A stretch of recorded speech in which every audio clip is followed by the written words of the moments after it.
Boards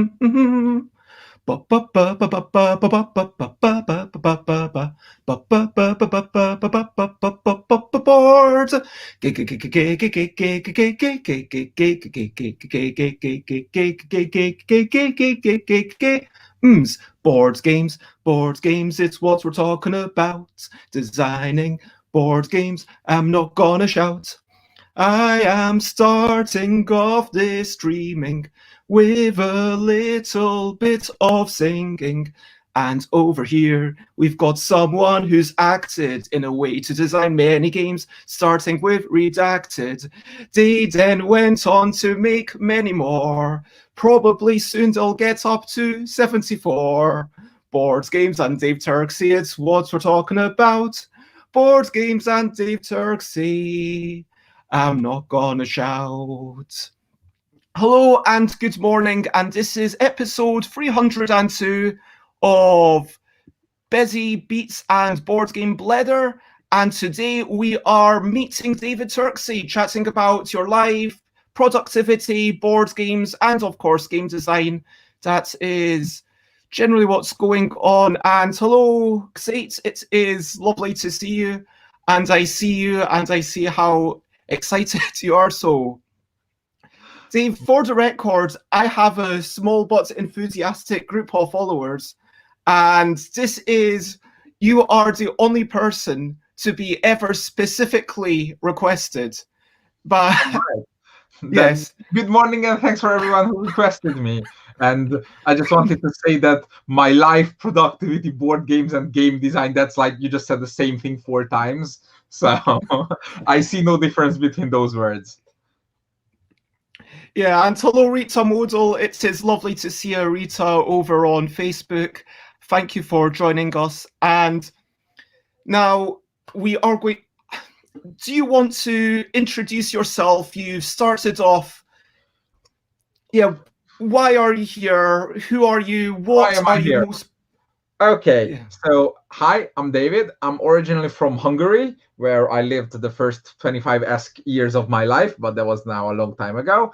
And I got into game designing, as I'm sure you'll ask in more questions, about 10-ish years ago, when a high school friend of mine, Mihai Vince, came to me, and he was part of my regular gaming group, and said, hey, I was bored on the summer holiday, I designed a board game. And I was like, ooh, can I help? And then my partner at the time, the Kate Nimmerfro, and I and Mikio, the three of us, sat down and playtested that game ruthlessly and endlessly for like a year or two with the bright-eyed enthusiasm that only, somebody freshly discovering design can do. And then through a series of crazy luck and ruthless shamelessness and perseverance, I ended up getting that game published with all 3 of us on the books under the name Redacted in 2000, I want to say 14, but at this point all the years blend together. And that led to me meeting the founders of Mindclash Games just before Tricarium went live, so I knew them before they were famous. And after that, I asked them, hey, can you look at one of my other designs? And they looked at the quick little 40-minute tableau building worker placement game where people are inventing stuff in the future and then selling it yesterday to fund inventing that stuff. And they said, that looks interesting. Can we make it a bit more high stakes? And 2 years later, that's the game that turned into Anachrony, which is a BGG top 50 game today. And I think it's still in the 50, maybe it's 51 today. I don't know. It keeps going up and down. But that game became almost an instant hit and then led to new editions, million expansions and everything. And through, again, score of random happenstance, I ended up designing a solo mode for Anachrony because we needed one more stretch goal. It was literally it. And people liked that solo mode. I was like, okay, sure, whatever floats your boat.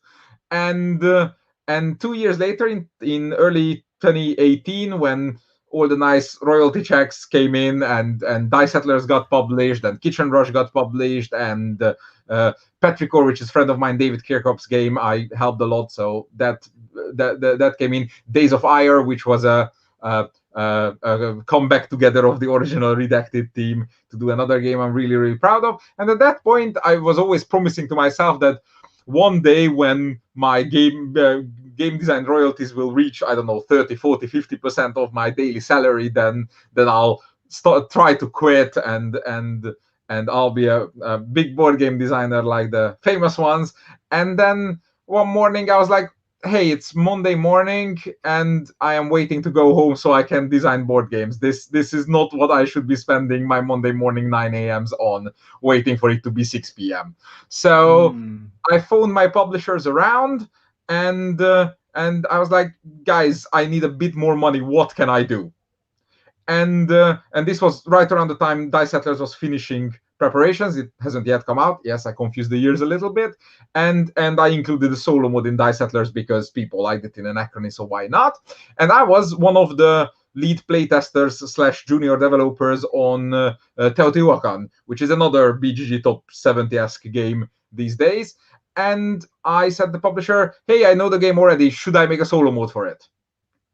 And I rewrote the rulebook. I did a solo mode for it. And the publisher was, yeah, you should probably keep doing this. And then I went, that was Board and Dice before they were called Board and Dice. And I went to them and then to two more publishers, Mindclash and a little bit later Plastic Soldier Company, which is now called PSC Games, but same bunch. And I told them that, look, I can develop your games, I can rewrite your rulebooks, I can add solo mode to anything and everything you publish at this point. I need to not have a day job in order to be able to do this more. And the three of them chipped in with a little bit of monthly, I don't go starving or unable to pay the rent. And since 2018 February, I've been doing this full time. And once I do something, I do it. If I can do it well, I'll do it ruthlessly and nonstop. And that ended up with 2020 having 5 or 6 games of mine coming out that I'm hoping you're going to ask me about each and every one of them. And then that led to more success, that led to people out of the blue phoning me saying, hey, I want to hire you to do a solo mode of my game. So at this point, I'm picking and choosing on whose solo mode I'm doing or not. And like, I don't know how many Vital Lacerda boxes can you see behind me, but I don't know why they are there. Draw your own conclusions. And I'm basically an addict at this point, and I think I'm down to designing a new board game a month or something, like a big one. And people ask me how I'm doing it. It's about 60, 70 hours a week work, and each game of mine is about a work of 10 people before it gets the publisher's art and production team. So it's what I enjoy. I like working in teams. I like learning from people and telling them what to do both ways.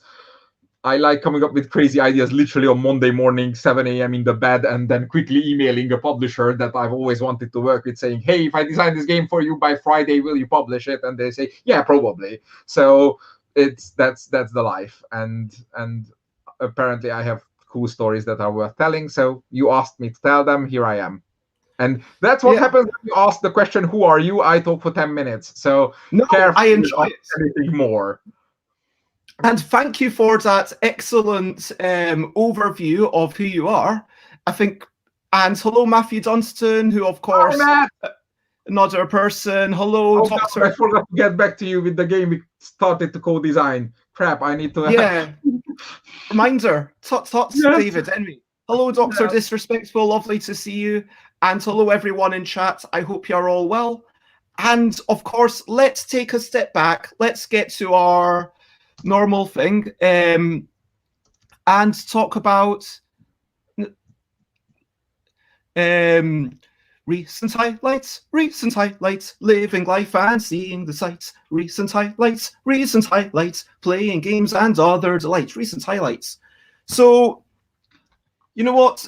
There's a bleep ton of stuff to talk about with you. I'm just going to say very quickly that I finished the campaign of My City last night with my family.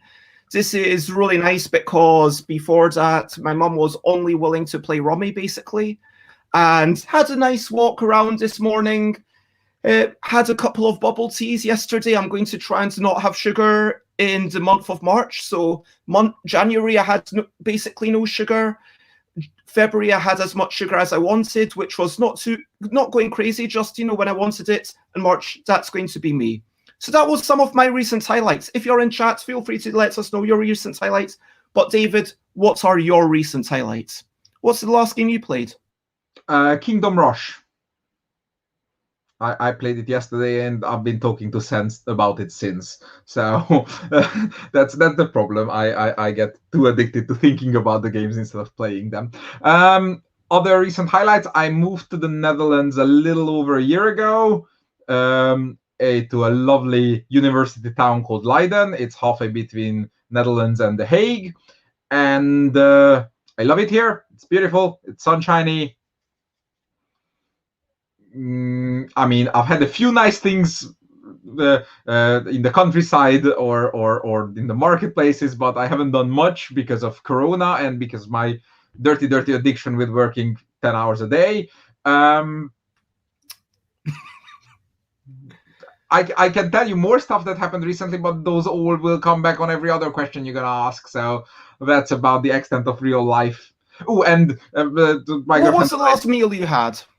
The last meal I had was what's the word, like pasta with like bacon and parmesan and carbonara. I don't know. I don't know. I always confuse which one is which. I don't never mind. If you're knowledgeable about pasta. Hello, and then Nicholas. Get lovely How to will see I ever you. design a board game about pasta if I blow my cover now? Hello, J Foolsguard. Lovely to see you. Hi, other people. And so let's move on to the questionably quick questions, where if anyone has a question which is maybe a little bit more silly, something that is nothing to do with your life or to do with board games or to do with anything, now is the time when people are allowed to, for the next 5-10 minutes, to ask you things. Sound of my favorite color. I don't know. The feeling of the yellow meeple getting placed, the clink of the yellow meeple getting placed on the board as it denies the last worker placement spot to you. Will that do? What was your previous job before game design turned into your job? We'll talk more about this in a wee bit, but software design, software engineering, sitting in a boring. It was a bank for a while. It was a e-commerce auction platform for a while. It was a insurance brokerage analytics something for a while, and then making websites draw pretty charts on when you push a button. So nothing inventive. Do you have animals? Asks Rita. Yes, I have one adorable cat called Dumpling. At one point, I used to have more, but the other two were kept by my ex-wife, so I only have one now. But I plan to expand more once I buy a mansion with my board game earnings or something. Okay. States asks, if you could be a shark or a pigeon for one day, which would you be and why? Definitely a pigeon, because the shark has to keep swimming, whereas the pigeon can just sit atop the highest porch and just design board games in peace. So so you're not even wanting to take advantage of your new body to fly around or poop on people or... It's a beautiful view. Fair enough. So you're just going to be in your pigeon body, you'll just end up doing what you would do in your human body. Yeah. I mean, somebody has to design the world's first poop and ride game anyways. Hello, Shitspop, lovely to see you. Now, my usual question is, where exactly are you? I'm not looking for your street address, but just in as much or as little detail as you would like to share. And what time is it? I am 1 hour after you. I'm in European time zone, where all the cool kids are. And I'm in the smallest room of this flat, which my girlfriend used to use as a storage space. Not that way, storage space before. No, I have problems with left and right. Storage space before I moved in, and now I use it as a door I can close so that I don't drive her mad with me talking to people, as I said, 8 to 10 hours a day. So yeah, and with a large table next to me where I can quickly unpack games that I need to look into for some reason. You can't see our combined board game collection of, I don't know, over 600 games, because half of it is in the living room, the other half is in the basement. So that is, yeah. So this is the person who I heard about who is more into board games than you are. Is that correct? yes. Okay. But she's more into it on both on the social aspect, but on the other hand, she's also unbeatably strong at every single strategy game. So I don't think I have ever won a game against her fair and square. So like ever of anything, including all the things I've designed. So the reason I know I can be confident about my own game's rough balance is that when I taught her Crystal Palace, she quadrupled my score. When I taught her my own games, she only beat me by 15%. So it's like, okay, for Barrage, Prague, and I'm trying to remember what was the third game, I had hour-long calls with the designer trying to recreate Nor's strategy because she got scores that the designers thought were impossible. And I was like, we must have made a rule mistake. What's wrong? Help. And it's like I took notes of her moves in Prague, and I still and still we couldn't figure out how she just made that many points, and nobody found the rule mistake either. So, well, I guess it's just a series of incrementally good decisions. Hello, Alex. And while obviously having the practice and the skill and the tenacity to get a game done is something that you have to practice. You can't be born with it. But what you can be born with is an incredible mind and the way to see things. And Nor has that in spades. So we've already designed at least 2 games together. We designed more, but 2 that are signed and are definitely coming out over the next year. One of which will be released tomorrow. Not released, announced. I always get these 2 words confused. Sorry, morning, talking too fast. So our first shared design, with her being the lead designer and me being the guy who put the game together, is getting announced tomorrow. It would have been announced last week, and I would have talked about it all today, but the ways of marketing managers are mysterious. Yeah. Oh well, that's the things. And hello, Xate, and hello, Alex, in chat. And Xate says, so you have won, but you admit it was by cheating? Changing rules mid-game on a game I was working on. A game with excessive randomness where the equivalent of rolling ones 7 times in a row. So these kind of things. So strategic games where it's our fault to win and our fault to lose. It's like, if she doesn't double my score, I'm happy. Okay. Now, I'm going to... Xate asks, who is your favorite board game designer? This is a big question. I was actually specifically not going to ask it. No. My favorites are good question, because those I can answer 17 ways. It's my people I don't like or games I don't like you're not allowed to ask, because I don't like spreading negativity, and just because I don't like somebody, people should still enjoy them. When I mean somebody, I mean their games, not the people. Most of the people are very nice. So favorite game designer, I traditionally always answered Vlad Shratil for that, because he's a genius, B, an inspiration. C, I have worked with him and I can confirm that he is a genius. Like to the point where we're discussing an issue with we were working on a Tashkalar expansion together. I come up with an idea. I'm very fast with ideas. So we have a problem. I'm immediately putting down a idea on the table, and he goes, how about, and then start saying the sentence, and then as those sounds reach my ear, my brain just does this swipe. It's like, yes, obviously. It's like and he's super humble and he's super nice.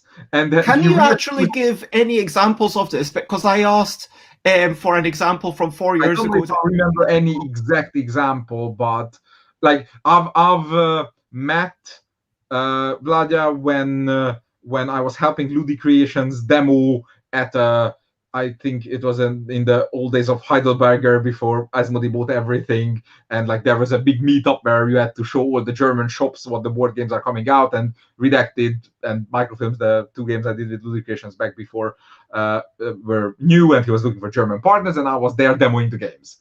And on the table next to me, Vladia was demoing whichever was his most recent game at the time. And between the like, I've seen him, I've known of him, but that's where I met him in person. And between two demos, I walked over to him saying, "Hi, could I play a game of Tashkalar with you? It's one of my favorite games of all time.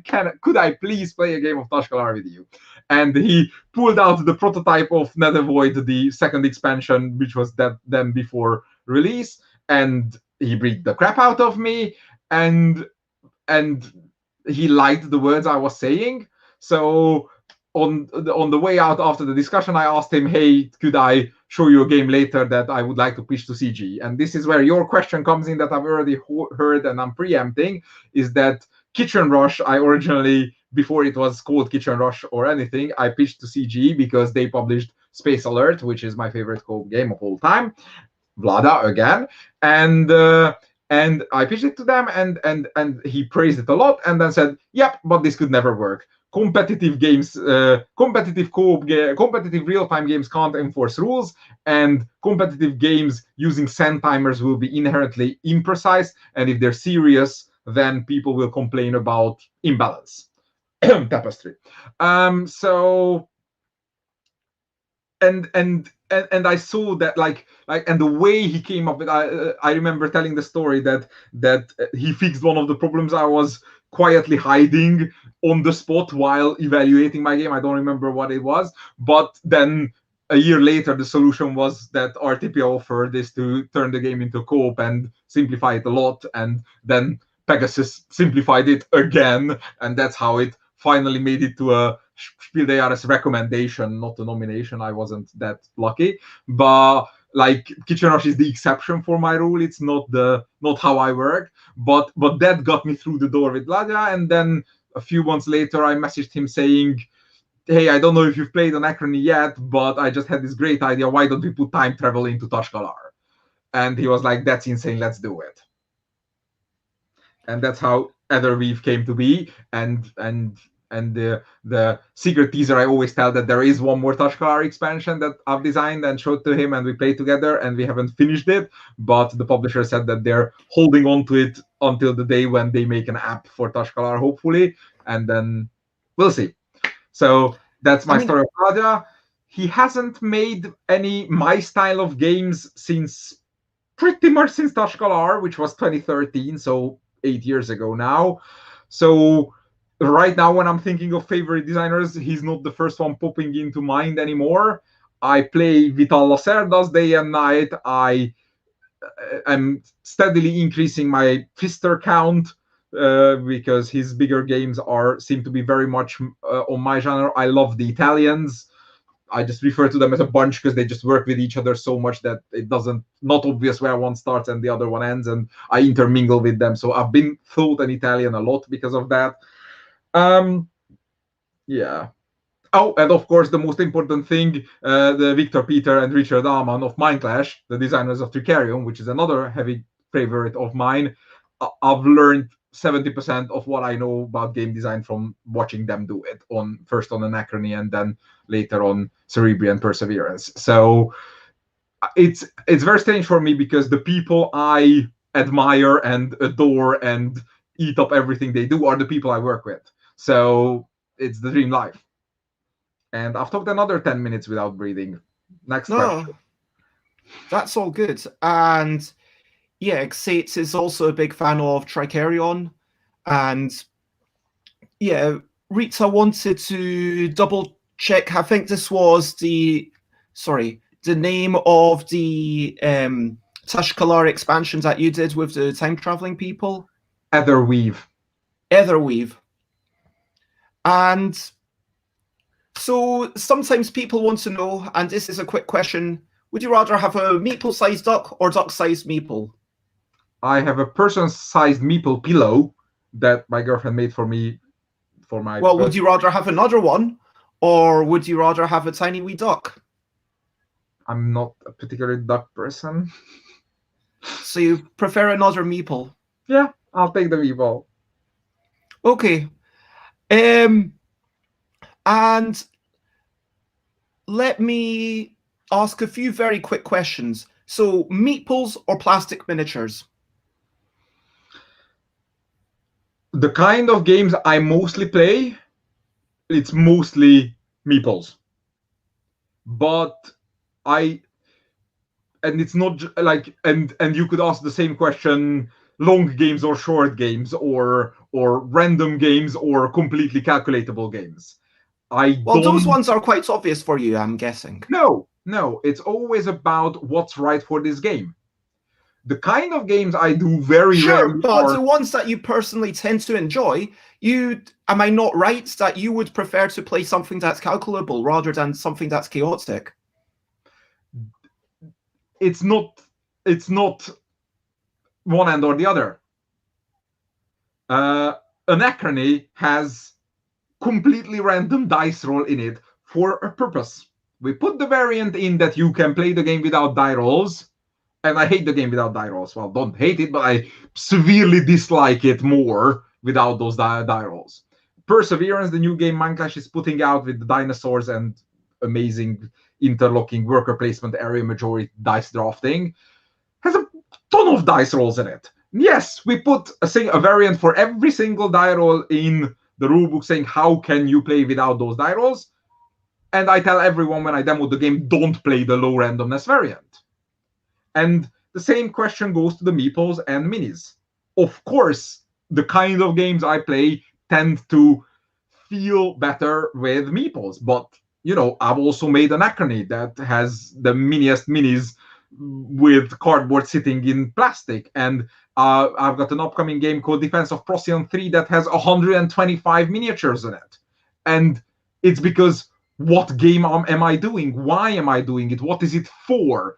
What experience am I, like, there's an aesthetic experience, there is a tactile experience, there is an information experience. There is information meeples are better suited at conveying than minis. There are informations minis are better suited at conveying than meeples. And I believe in doing the right thing for every game instead of having preferences. If you shy away from the dice in Anachrony, you're missing out on a good 5 to 10% of excitement in the game, entirely designed on purpose. You will never lose Anachrony because of a bad roll. If you do, you would have lost anyways. So I advise everybody to play Anachrony with the die rolls, and I advise everybody to play Perseverance with the die rolls too, because. But then again, when I work, even in Tavantinsiu, which is a much drier Euro game than Anachrony or Perseverance, that are more thematic experience Euros as opposed to dry math Euros. Even in Tavantinsiu, when you take the weaving action, you flip, one tile, and then you draw two more. You can buy any of those three, and then the stuff you don't buy, the others buy. And then people go like, oh my god, that's randomness. What if I flip three that I need all, and or what if I flip three that I only need one of them, or I didn't need the one I saw, I went for hoping to get something and I got none, and I just fed the next player. No, it's all a part of the, strategies shouldn't be convertible to victory points flat. Strategies should create excitement and the feeling of satisfaction, and the more reliable they are, the harder they should be. And weaving in Tavantinsiu is the easiest of the main strategies, because others have very few things to do to block it. It doesn't rely on timing, which the other two, Temples and Conquest, does. So why wouldn't I introduce randomness? If I don't, you're just going to math it out whether you want to buy the tile or not. There's nothing interesting in that. I don't want to create math puzzles. I want to create tough choices and fun experiences. Especially because if it's a math puzzle, Nor will beat me in it even harder. So I want to have some chance. And she only beat me in Tavantinsiu by 15 points, which is frankly amazing. Okay, so the next question is like how you spend your time, like books or podcasts. When you're not playing games, when you're not designing games, books or podcasts.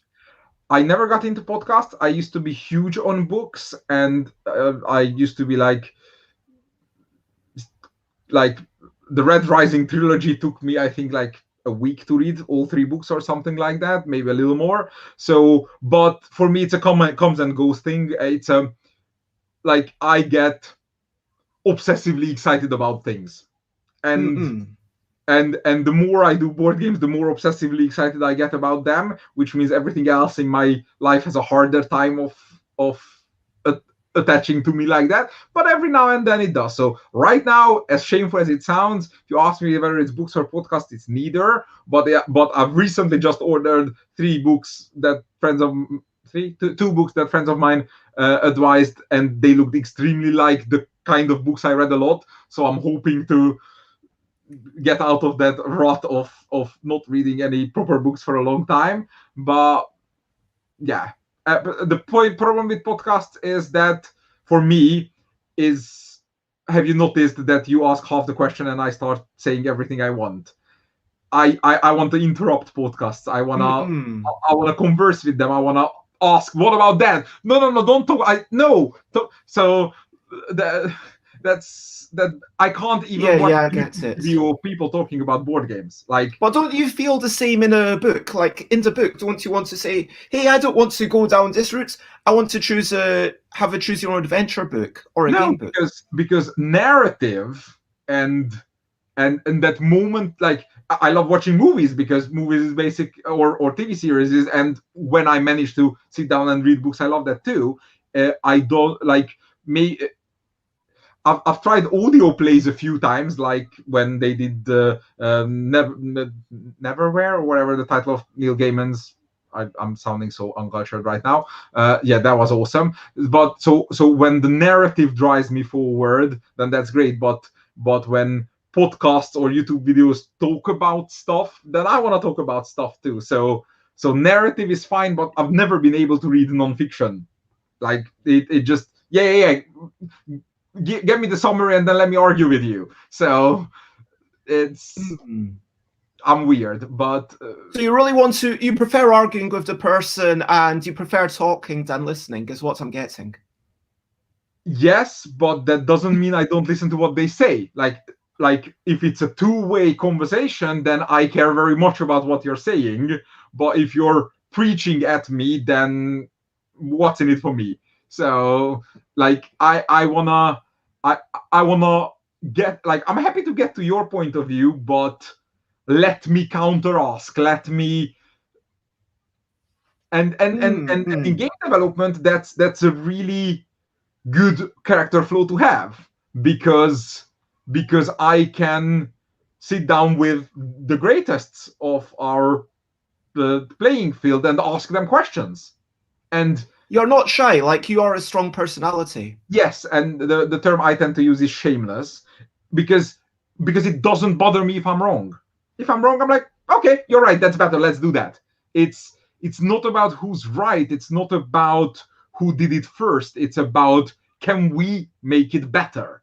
And that's why Vita Lacerda, Simone Luciani, Martin Wallace sits down to work on games. Richard Breeze sits down to work with me on games at a heartbeat, because I don't try to trump them. I don't try to show them that I'm the cool stuff. I'm just asking them, hey, can we make it better?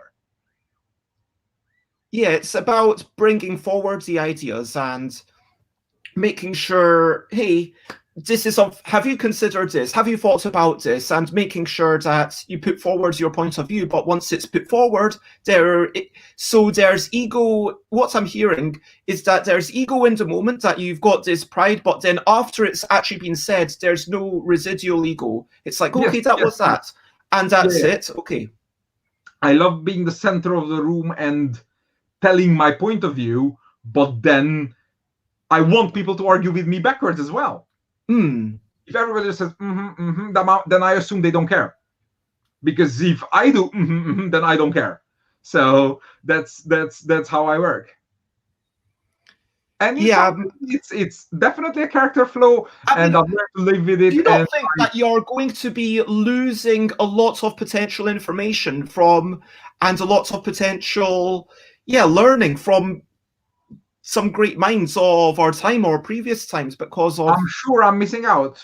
And if somebody shakes my head and says, look at that, I go like, oh shit, how did I miss that? But I guess...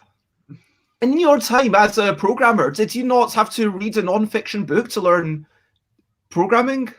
No, I listened to half of my university lecture, and then on the other half started correcting the lecturer, and then I was like, all right, it's time to get a job. And that initial burst made me the smart guy in the room for the first 5 years. And for the first 5 years, I bloody loved software engineering. And when they said, okay, now you either read the textbook or life will get really hard for you, then I read as little textbooks as I had, and my enthusiasm in software engineering gradually declined, which coincidentally corresponded with my excitement in board gaming ascending. So that was that point where the marginal returns was just like table flip. So going to board games. Yes. That makes sense. And I don't know, maybe 10 years from now, I'm going to wake up and say, oh crap, I know nothing of board game design. And that day I don't know, start cooking. I don't know. I'm not that good at that, but what else do I know? So I'm even about my laziness, I'm kind of shameless, but it's a different kind of lazy because I work very hard, but I work very hard doing, not absorbing. I wanna improve ideas, and it doesn't have to be me improving it. It just I want to see that improvement happen. I don't want to be taught that it happened. That's it's known. I'll absorb as much it's known as I have to not be an idiot, because I don't like being an idiot. But let me have my ideas. But at the same time, you prefer being an idiot and getting it wrong to just say learning passively. Yes. So I don't know. Everybody's their own kind of strange. That's me. And when I start to work with new people who aren't coming in as equals or bosses or etc., then I always pre-apologize. It's like, there will be at least one point during this project where you will hate me. I mean, well, I apologize. When you feel that I'm doing that, just grab me by the shoulders and tell me. I will listen. I am not trying to be a douchebag. I am an accidental douchebag because I mean too well, too fast, to double barrel. So, and I have no idea what Scott is saying. He says hi, people in Hungarian. Well, hello, Scott, and hello, Bones John. It's lovely to have you. And I'm going to, ask quickly, just because I know Xate's been waiting for this interview for a while. So these are going to be the final two questions of this section. So firstly, 3 games you love that you didn't make. That I didn't design? Can I say if I designed an expansion for it? No. No. So 3 games that... Okay, actually, let me make it even harder. No. I took a picture. Let me make it even harder. 3 games that you didn't make and you haven't worked with the people who made them. Holy crap. I don't think there's any one of those. I mean, I haven't worked with Alexander Pfister yet, but I talked to him about working together, and he promised to get back to me if he rethemes Mombasa so I can make a solo mode for it. But and then he proceeded to not tell me that he's doing a 2nd edition for Great Western Trail. Therefore, I missed out on the solo mode of that. So I guess I could say Great Western Trail because I haven't yet worked with him. Yep. But like there was a Facebook trend on one of the board game groups I'm in a few weeks ago where people took pictures of their favorite games piled up in a stack. Yep, I will next show to your that. picture. And I was obviously shameless and I used it to advertise myself. But then besides that, I also took a picture of my actual few favorite games. I didn't pile them up as high as I am. And let me see. So the games on my picture was Endeavor Age of Sail. I am good friends with the designer. I was at his place for a week and we worked together on a game that isn't yet good enough to be published, but it's getting there. Next game was on my pile was Venus. Vitala said I know him, work together. Great Western Trail I just mentioned. Brass Birmingham. Yes, I worked with Martin Wallace. Eventually something will be finished there. Space Alert from Bloody Swatil, Tashkar from Bloody Swatil. Ah, there's one. Glory to Rome. I have not worked with Kalchedik. There you go. So, yeah, so this was the picture that I took shamelessly to promote myself. The games on left side, I don't know which one is left and right. It's a real problem. So the games on left of me are the games I designed, and the games on right of me are the games I designed the solo modes for. But after this, I took a second picture that I just used for private purposes. That is actually my 5 favorite games. So Glory to Rome. I mean, I'm going to challenge that slightly though, because so the bigger pile is meant to be the ones that you designed. Yes, I mean, but welcome to Dino World. I mean, come on. Sorry? Welcome to Dino World. It's on there. Yeah, but I mean, I'm going to challenge that you designed it. The heavy mode, the visitors in both modes, the heavy mode, the way the danger trade-off. I mean, I feel like you were more of a developer than a designer for that. We took, like, again, I look at it as a team effort. I'm not saying I designed at least 50% of all those boxes. Some of those games I designed 30% of. Some of those games I designed 95% of. There's definitely nothing on that pile, maybe with the notable exception of the expansion for Die Settlers, where I designed 100% of the things in a box. But it was, like, for me, everything is... I don't draw a clear line besides design and development. I draw a clear line between damn words are hard today, between post mechanical tweaking, which is, balance, visualization, chipping off a small rule, etc., which is definitely a developer work, and developing the design, as in integrating it better, giving more choices, adding new elements to the table. And yes, I didn't come up with the central idea of Dino World. I didn't come up with the central idea of Tricarion because I did the expansion. Rush MD, which is a spin-off of Kitchen Rush, I barely did anything on. Petrichor is on that pile. I'm not even listed as a designer on the front of the box, just as a developer, but those are the games that I was on the pre-finished side of design and development, whereas Teotihuacan were at least 3 mechanisms I dropped in, but I dropped in all of them after the fact. So one thing is how can we do the same thing but slightly better, and the other thing is how can we do better things.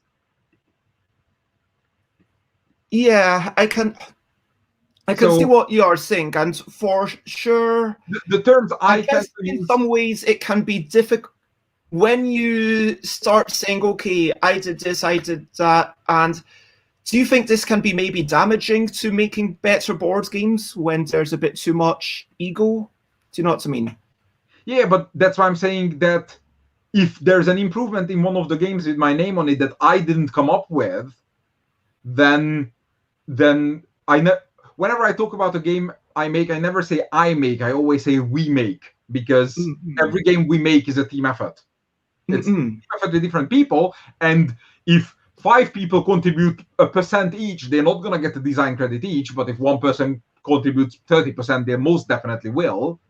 But to me, it's the fundamentalness of contribution, and what point was the game ready as a whole, just not as good as it physically can be, before that contribution. So that was one game I really wanted to use as an example and I forgot. But yes, so the term I use internally as the two kinds of designers is inventor and integrator.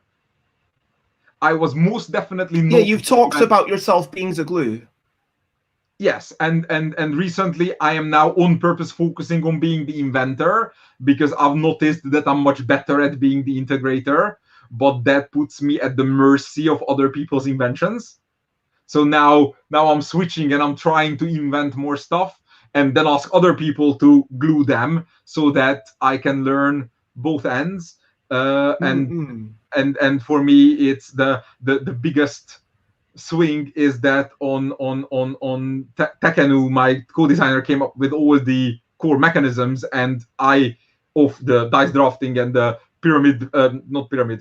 temple grid building, but I figured out how all the actions link and how we score for majority on this action and for not majority on that action.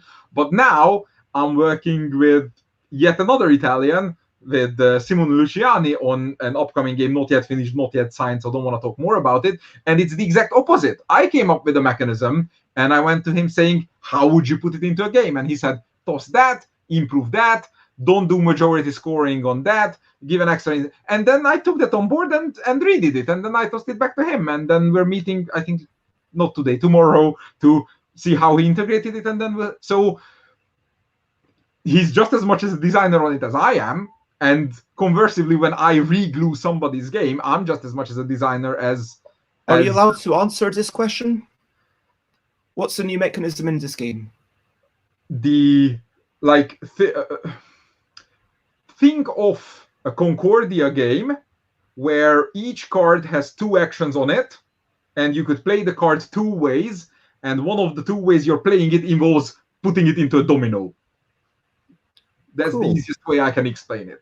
So it's a Concordia-like action card rondel, but it's not card but tiles, and it's not one but two actions per tile, and you can either play it one way, which costs you upkeep, and you get both actions, or you can play it another way, which gives you only one action, doesn't cost you stuff, but you need to domino it, the actions together. So yeah, I think I'd have to see that in practice to get it. Of course, has an amazing theme, and people who like Barrage will like it very much. That's why I took it to Luciani, because I looked at the prototype, I looked at the rules and said, this smells like Barrage. I want whoever figured out Barrage to figure this out.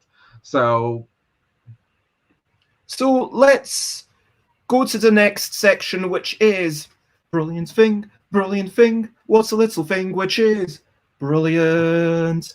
And I would like you to nominate something that you're just enjoying now. It can be pretty much anything. What is a brilliant thing that you would like to give a shout out to? Tables, chairs, oxygen? It's funny that you said table first. I don't know if I can show it on the camera. So the problem with this room when I moved in here is that my girlfriend has this workshop table, which, because one of her 2,000 hobbies is woodworking. Did I say that right? Yes. Yep. So, and for that, she needs a big table to do all the crafty things on. It is too high for me to sit at, too low for me to stand at. It's fixed, it's giant, and it's full of stuff. So I could not work at it. The room is... I am now almost touching both walls wide. Therefore, we can't put a proper desk in it. So there is a tiny desk this side that used to be a printer holder before we got a new printer. Then there is a wooden box hidden in the shell, in the lower thing of the giant workshop table. And there is a literal plank of wood, which we went to, not IKEA, but something IKEA-like, to buy, which she cut to perfect size with her woodworking tools.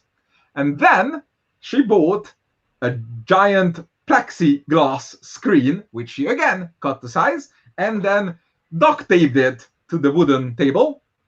So guess what? My entire table is wet erase. Wow. Cool. That's the most brilliant thing I can see and enjoy every day, and it was all Nor, so well done. Wait, so where is this wet erase table? Is your computer on it right now? Yes.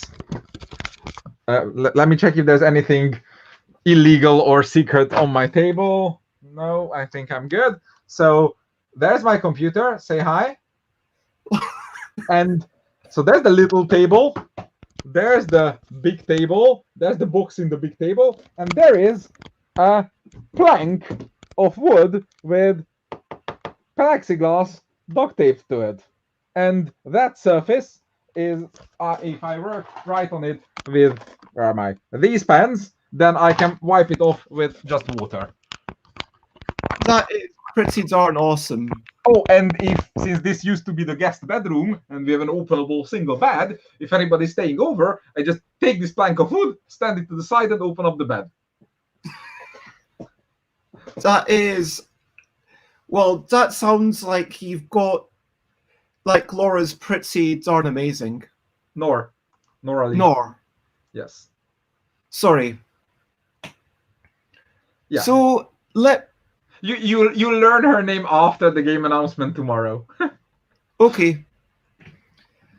I don't know if we even need to do this. Like, you wake up, you design board games, then you play some board games, then you go to sleep. You got the order wrong. It's design board game, wake up, shower, design board game, sit down at the table, design board game. And then when do you play board games that are published? Almost never. Like, these days, it's more like, okay, what good game have I missed out on that I should be aware of to not do something that they've already done better? And it's like, okay, I need to play Maracaibo once. I need to play, and what game did I play before Maracaibo for like research purposes? God, so few games. I have a game log. I need to open it, and also I need to put yesterday's Kingdom Rush in it. Yeah. With your current partner, then is your game playing mainly just playtesting and playing a game exactly once before you get rid of it?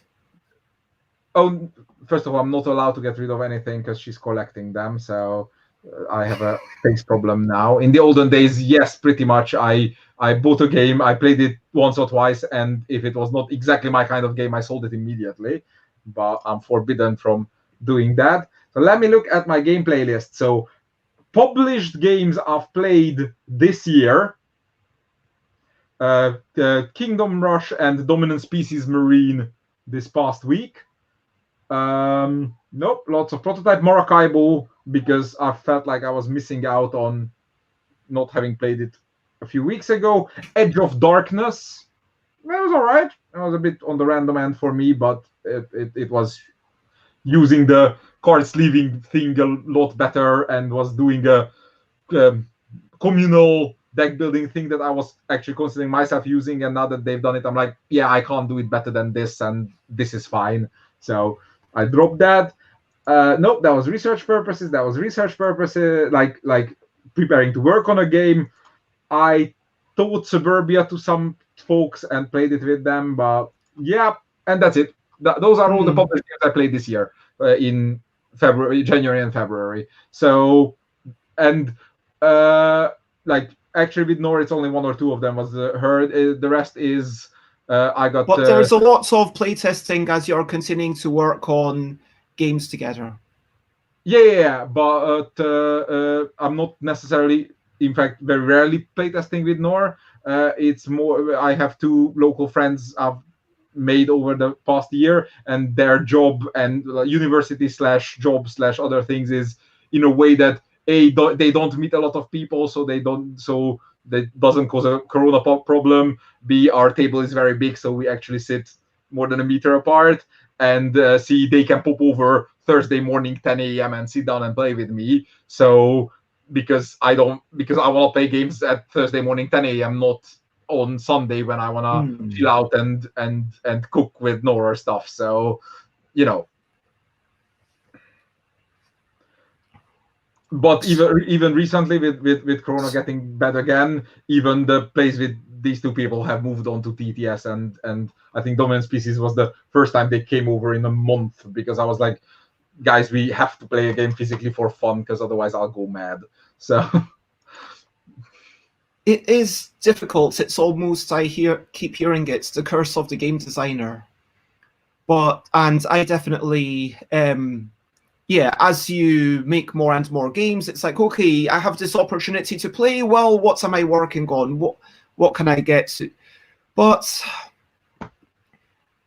that's going to finish off the introduction of the interview. But on the other hand, this exactly explains why I do diverse games on purpose. Because you want to be able to play different games. Yes, I know, exactly. So because Excavation Earth, Perseverance, Tawantinsu, and Defense of Procyon 3 have nothing in common. Zilch. But that means that... I mean, they're all Orpho games. They're all... Actually, let me ask, do you think that you will ever make a lighter game than Steal This Game? Like, do you think you'll ever do a social party game? Or social party game? Almost definitely not, because I'm rubbish at it. Do you think you'll ever do a narrative-led story game? That is slightly more likely, but I would still need a story writer whom I can toss ideas at, and they make the story. But it's unlikely that I would be the driving force behind that project. So I am trying to acquire the skills to design, like, maybe because Welcome to Dino World was light for me, and it's still not light enough. So I'm trying to acquire the skill to do lighter stuff than that. But like, I don't think I'll ever make a game a lot lighter than Welcome to Dino World. If I can go below it by 1 centimeter, then I've already done something new. I mean, Steal This Game, I would have thought would have been this game was almost literally a joke. So, well, not a funny haha joke, but a sad self-ironic joke. But like, Steal This Game, we put together in 3 hours, like, as the story tells. So that was surely. Do you not still feel a lot of pride for what you managed to do? Like, everyone in this mad rush of collaboration. For those who aren't aware, I'll let you tell the story of Ludicreations. Essenspiel, when it used to be a thing before the dark times, has a very big security problem that people outside the industry might not know. Several publishers get robbed every year. And the first time it happened in, I want to say 2015, it happened to one of my publishers, Ludicreations, the people who published Redacted. And it was like, oh my God, I don't know how much money lost, trauma, panic, will we even make the money back? And Iraklis, the man behind Ludicreations, being similarly hard to face, somebody jokingly made this, hey, we should put a Kickstarter on to raise the money we lost. And Iraklis said, let's do that. While Saturday evening at Essenspiel, while people were recovering from the shock of their booth being robbed. And I was staying with Iraklis at the time in renting out an apartment block, and for Spiel. And he knocked on my door and said, hey, Dave, can you design a game for me in an hour? And I recall the conversation I had with another friend and co-designer of mine, David Mortimer, and he's much more into light and quick and dirty and fun and normal people-friendly games than I am. And we were talking about Liar's Dice.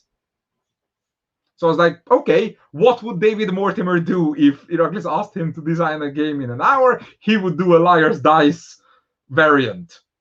So the theme is the booth is getting robbed, and there needs to be a Liar's Dice in it. What to do about it? I have a component budget of 4 things. And at that point, it was just like extreme limitations. It didn't have to be a super smart game. It didn't have to be endlessly replayable. I think you play this game twice and you're done with it. So, but it was a like a morale boosting exercise as opposed to a real game design procedure.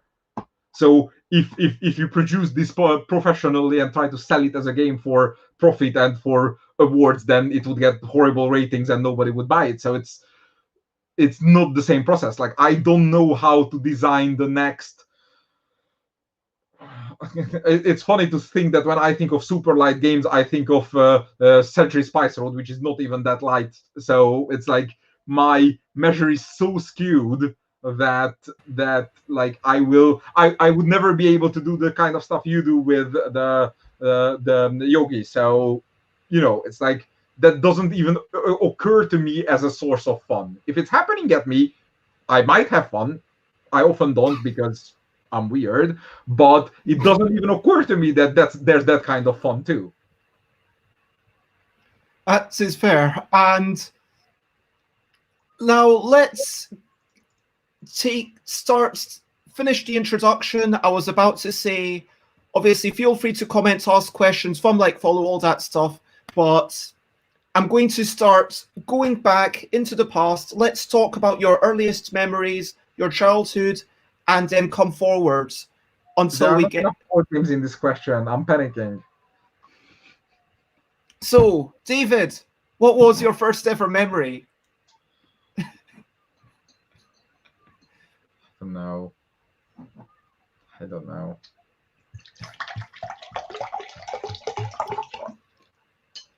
What was your school like?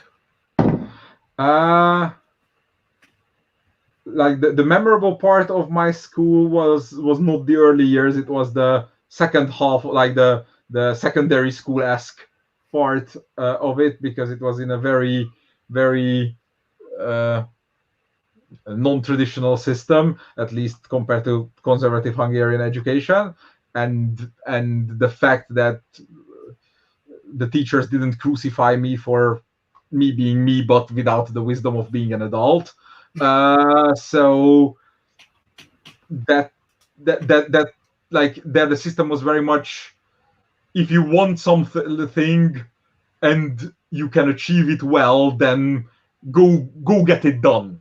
And that instilled this, okay, I want to work with person X, I'm gonna go there, I'm gonna show them I'm good at it and get it done, and don't feel like this almost shamelessness, and like that environment allowed me to blossom. And I have this funny backstory, or almost, dare I say, my superhero origin story, that in the board game industry, I'm not advertising it, people who have been friends with me before or personally probably know that so I can split my interests into decades. So this decade it's board games, hopefully for more, but for now it's definitely board games. Previous one was software, and the decade before that was space sciences, like planetology, low-level astrophysics, whatever high school kid can understand, that sort of stuff. And there were lots of competitions, and our high school had a very good like extracurricular club that we were winning all the national championships and whatever, space trivia and whatnot. And at age 14, I want to say, maybe 15, I don't know, all the years blend together, I came into the top 16 of an international student competition, and I was invited to be an observer at the Jet Propulsion Laboratory of NASA for a week in Pasadena, Los Angeles. And obviously, as by itself, that was amazing, and I loved it, and I could already speak enough English for that not to be a problem, and lots of lifetime memories and pride and etc. But the coin side, the flip side of that coin was the Hungary being a small country, not a lot of people, not a lot of international news happening there, is that when some random TV channel came and wanted to do a little interview with 14-year-old David, saying, "Oh, so how did you get to go to NASA to drive a rover?" And then I spent the next 10 minutes explaining to them that you don't actually drive a rover and there are no joysticks involved. And then me, like being me, talking for 15 minutes straight about whatever I found interesting. It's the effect of, "Ooh, cute little smart kids talking." So that somehow, and my complete inability to say no, devolved into, I think at the peak of it, I was appearing on national television about 5 times a week for 2 weeks. Wow, blimey. At age 14. Yeah, I got that. Like, people stopped me on the bus saying, "Hey, are you the kid from NASA?" Seriously. And and while I was loving it and, being center of the attention, at one point it did a, it Do you get think that you just got to the point where you weren't cute anymore? or no, it was more like, oh, now you're trying to make me say cute stuff and pushing me and dressing me up in white overalls and so you can take pretty pictures of me holding a telescope in a completely wrong way in a abandoned mine because it looks good on the picture. And I'm like, we need to stop this. And then the next year, the minister or secretary or something of the Hungarian government responsible for science education gave me a medal for spreading knowledge of the science education. And the other person next to me who got the same award was a 19-year-old inventor who came up with a new keyboard for blind people. And I'm like, what the hell am I doing here? And I just completely shut it off. And it's like obviously I'm proud that I got there, but I like on purpose completely distanced myself from it. And the next 10 years. So is it because you felt like the media was just phony and it was just yes, like they were like I didn't the stuff I did and the response I got for it was completely disproportionate. And funny enough, there was a 10-year reunion of the kids.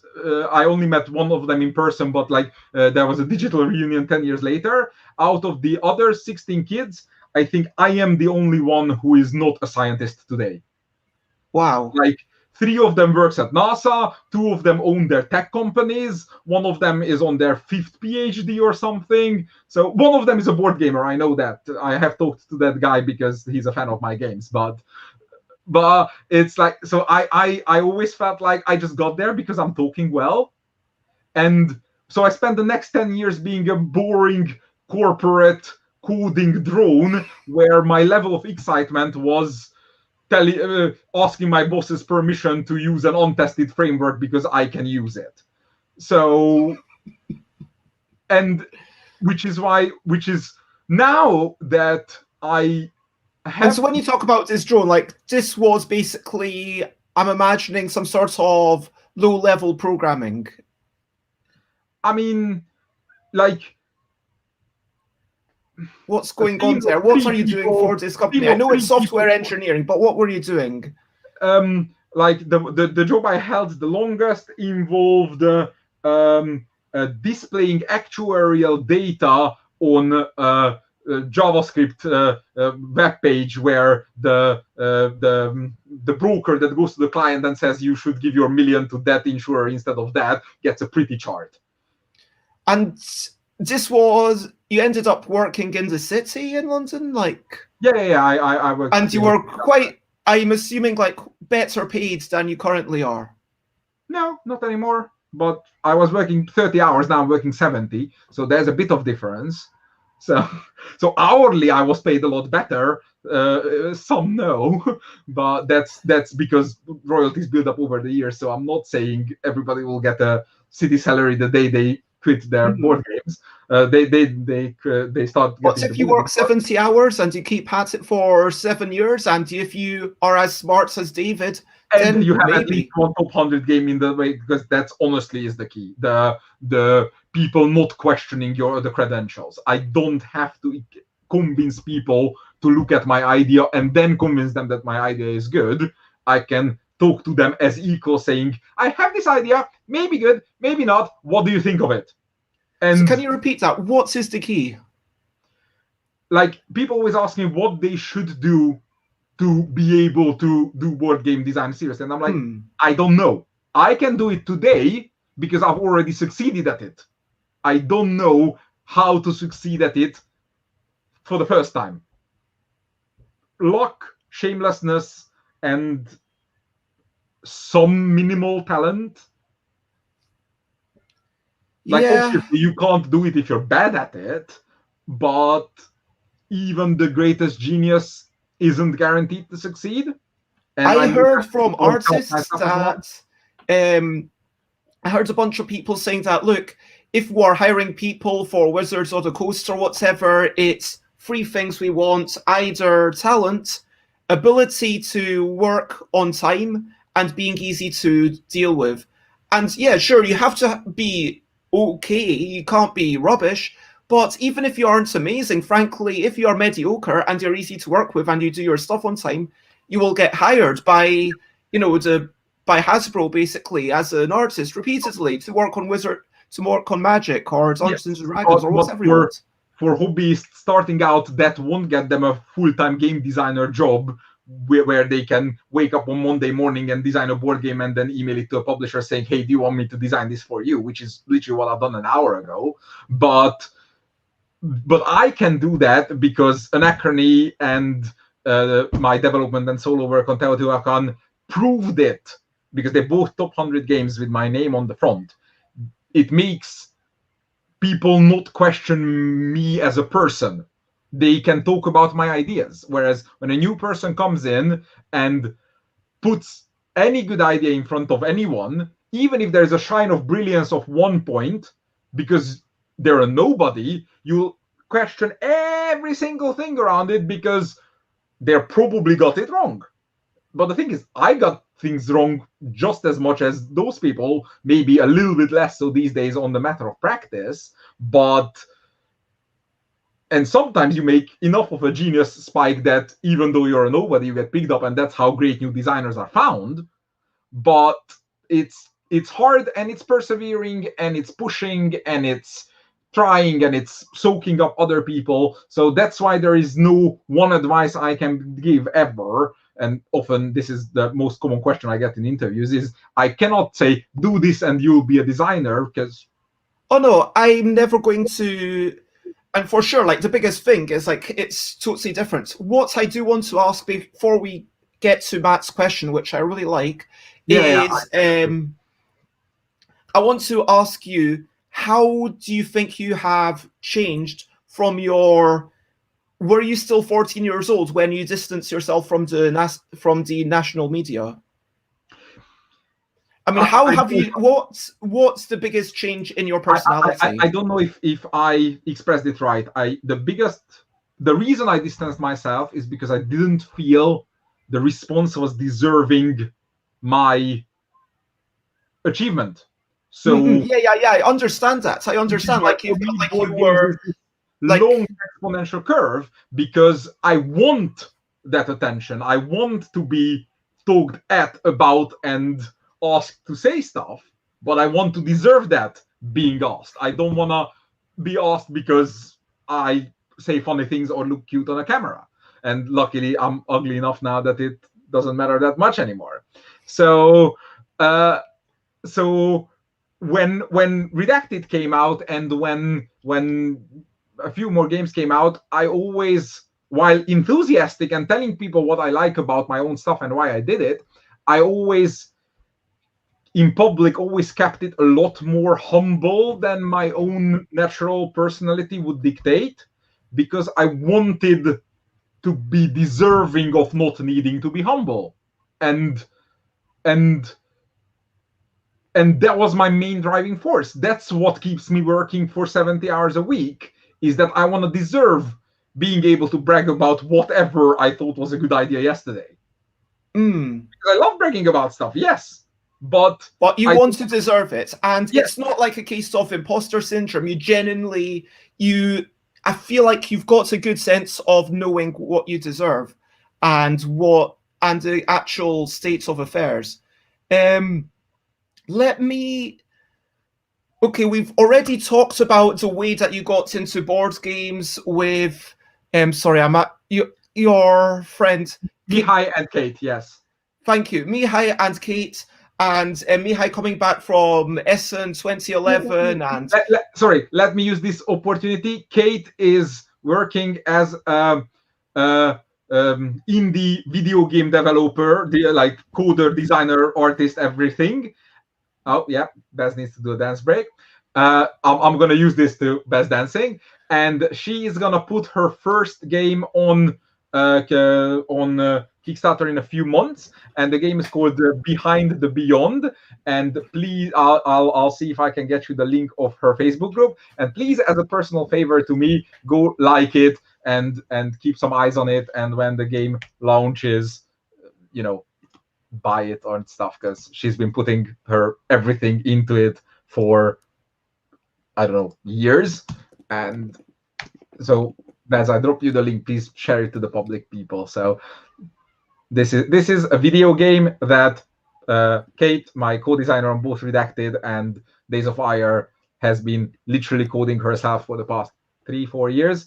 And it's a point and click adventure game inspired by the Hungarian kid folk tales, and it's absolutely adorable and smart as well, because that's it. I always wanted to advertise it for her, so finally I did something.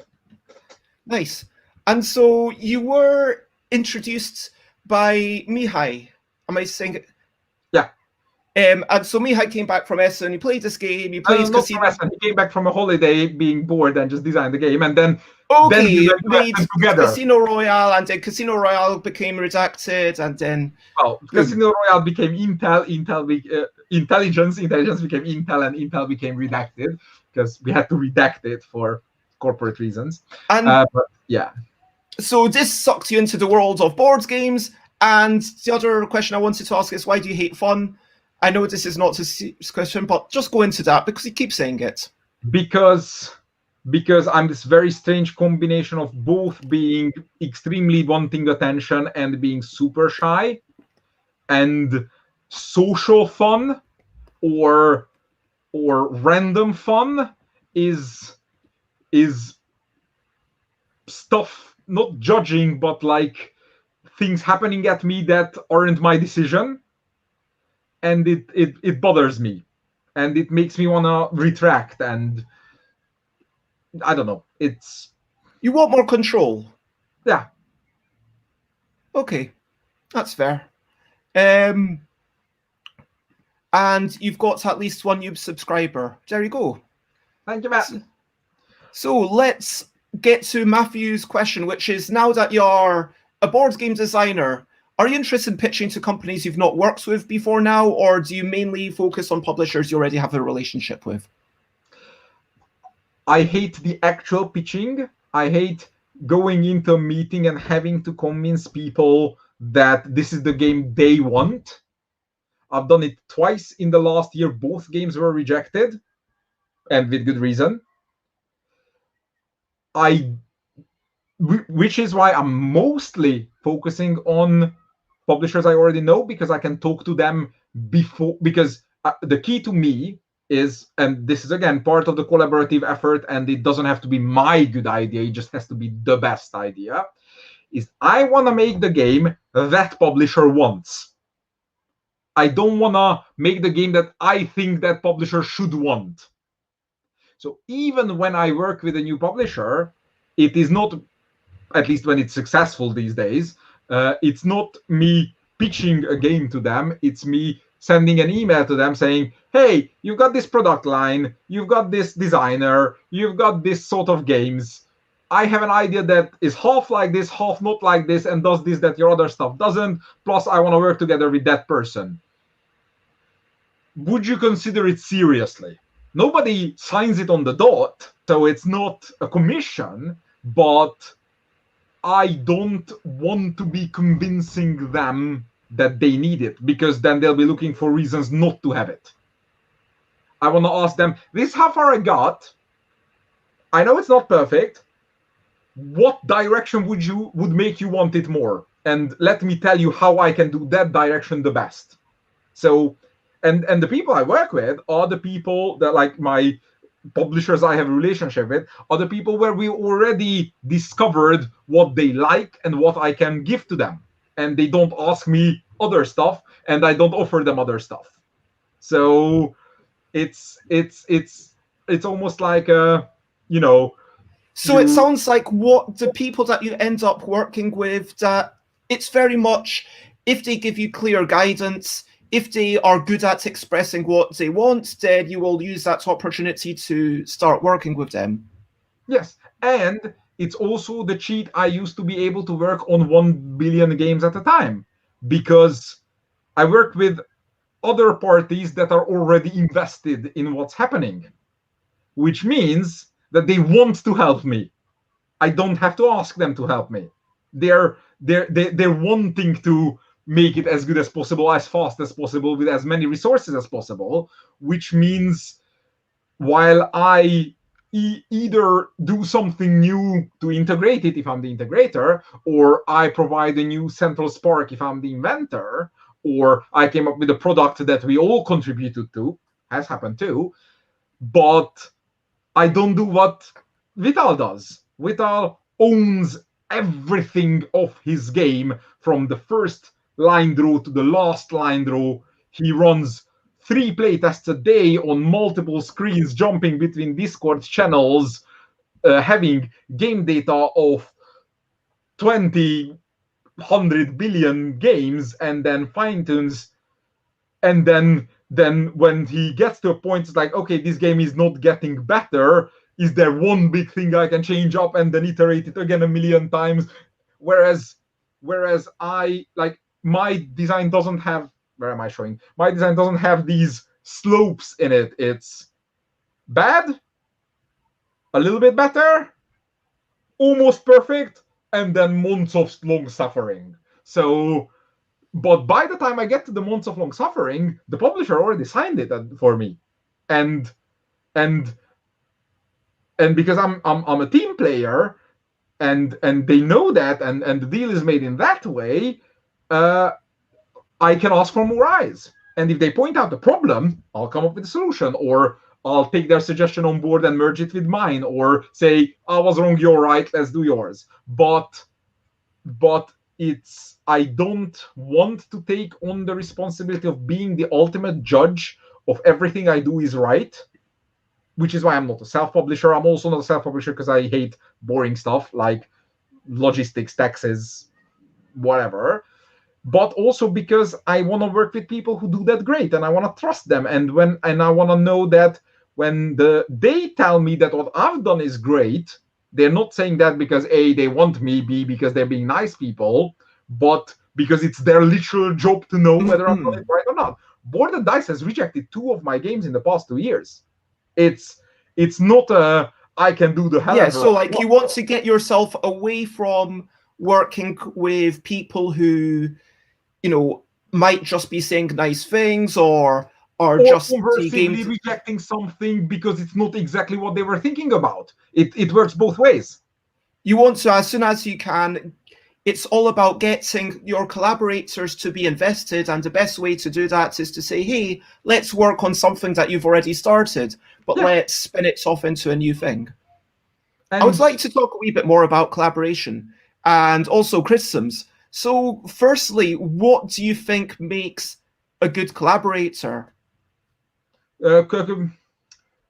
Complementary skills. If our skills are side by side, you're an amazing social fun party game designer. I can create heavy interlocking systems there where every choice makes sense. We might both be very nice people. What product will be the best from the from the combination of these 2 skills? It also doesn't work if we're good at the exact same thing, unless we're already very tuned on a personal level. With Victor, the head of Mindclash, we constantly argue against whatever the other one is saying because we're both good at the same thing and we're used to each other. But whenever Victor argues with another designer, then Victor is afraid that the other designer doesn't like what they're saying, and the other designer is annoyed that Victor is questioning his choices. So, I mean, you say to think about party games as if that means that we couldn't work together, but the irony there being that we have worked together on Welcome to Dino World. Okay, sorry. With Welcome to Dino, like we were on the opposite ends of the team, so like we were on the same team, but I think we had like one meeting together on that project, so it didn't click for me for a Yeah. second because I mean, I I feel like had, you were. It was like. Yeah, I think that. my job on that project was to provide ammo for Nick, and Nick was the the one that understood the system, because that was before I knew anything about roll and writes. I learned I improvised it on the job. I probably overshot the target, I admit. If I was doing Welcome to Dino World today, I would be a little bit smarter on that. But it, like, the team needs all sorts of different skills, fun, visuals, the boring So you stuff. are talking about like the difference between the team and in the key collaborators. Yes. I only consider my key collaborator be my co-designer. Okay.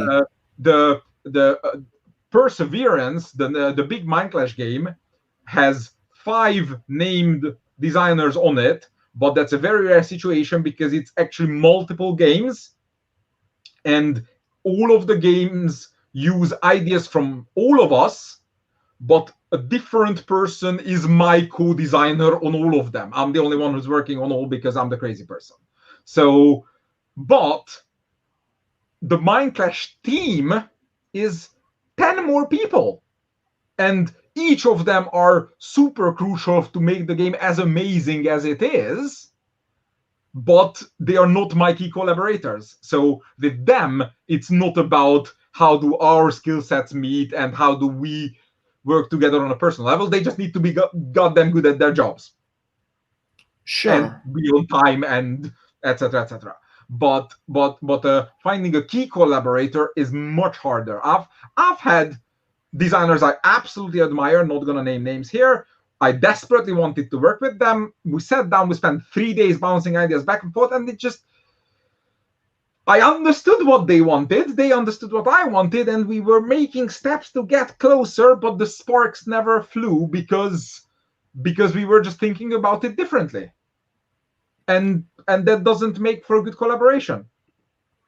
And we can do bouncy ideas about fun stuff games if you want to involve me in your next party game, but besides that initial conversation, I'll be almost completely useless for you from then on. Therefore, it's not a good collaboration objectively.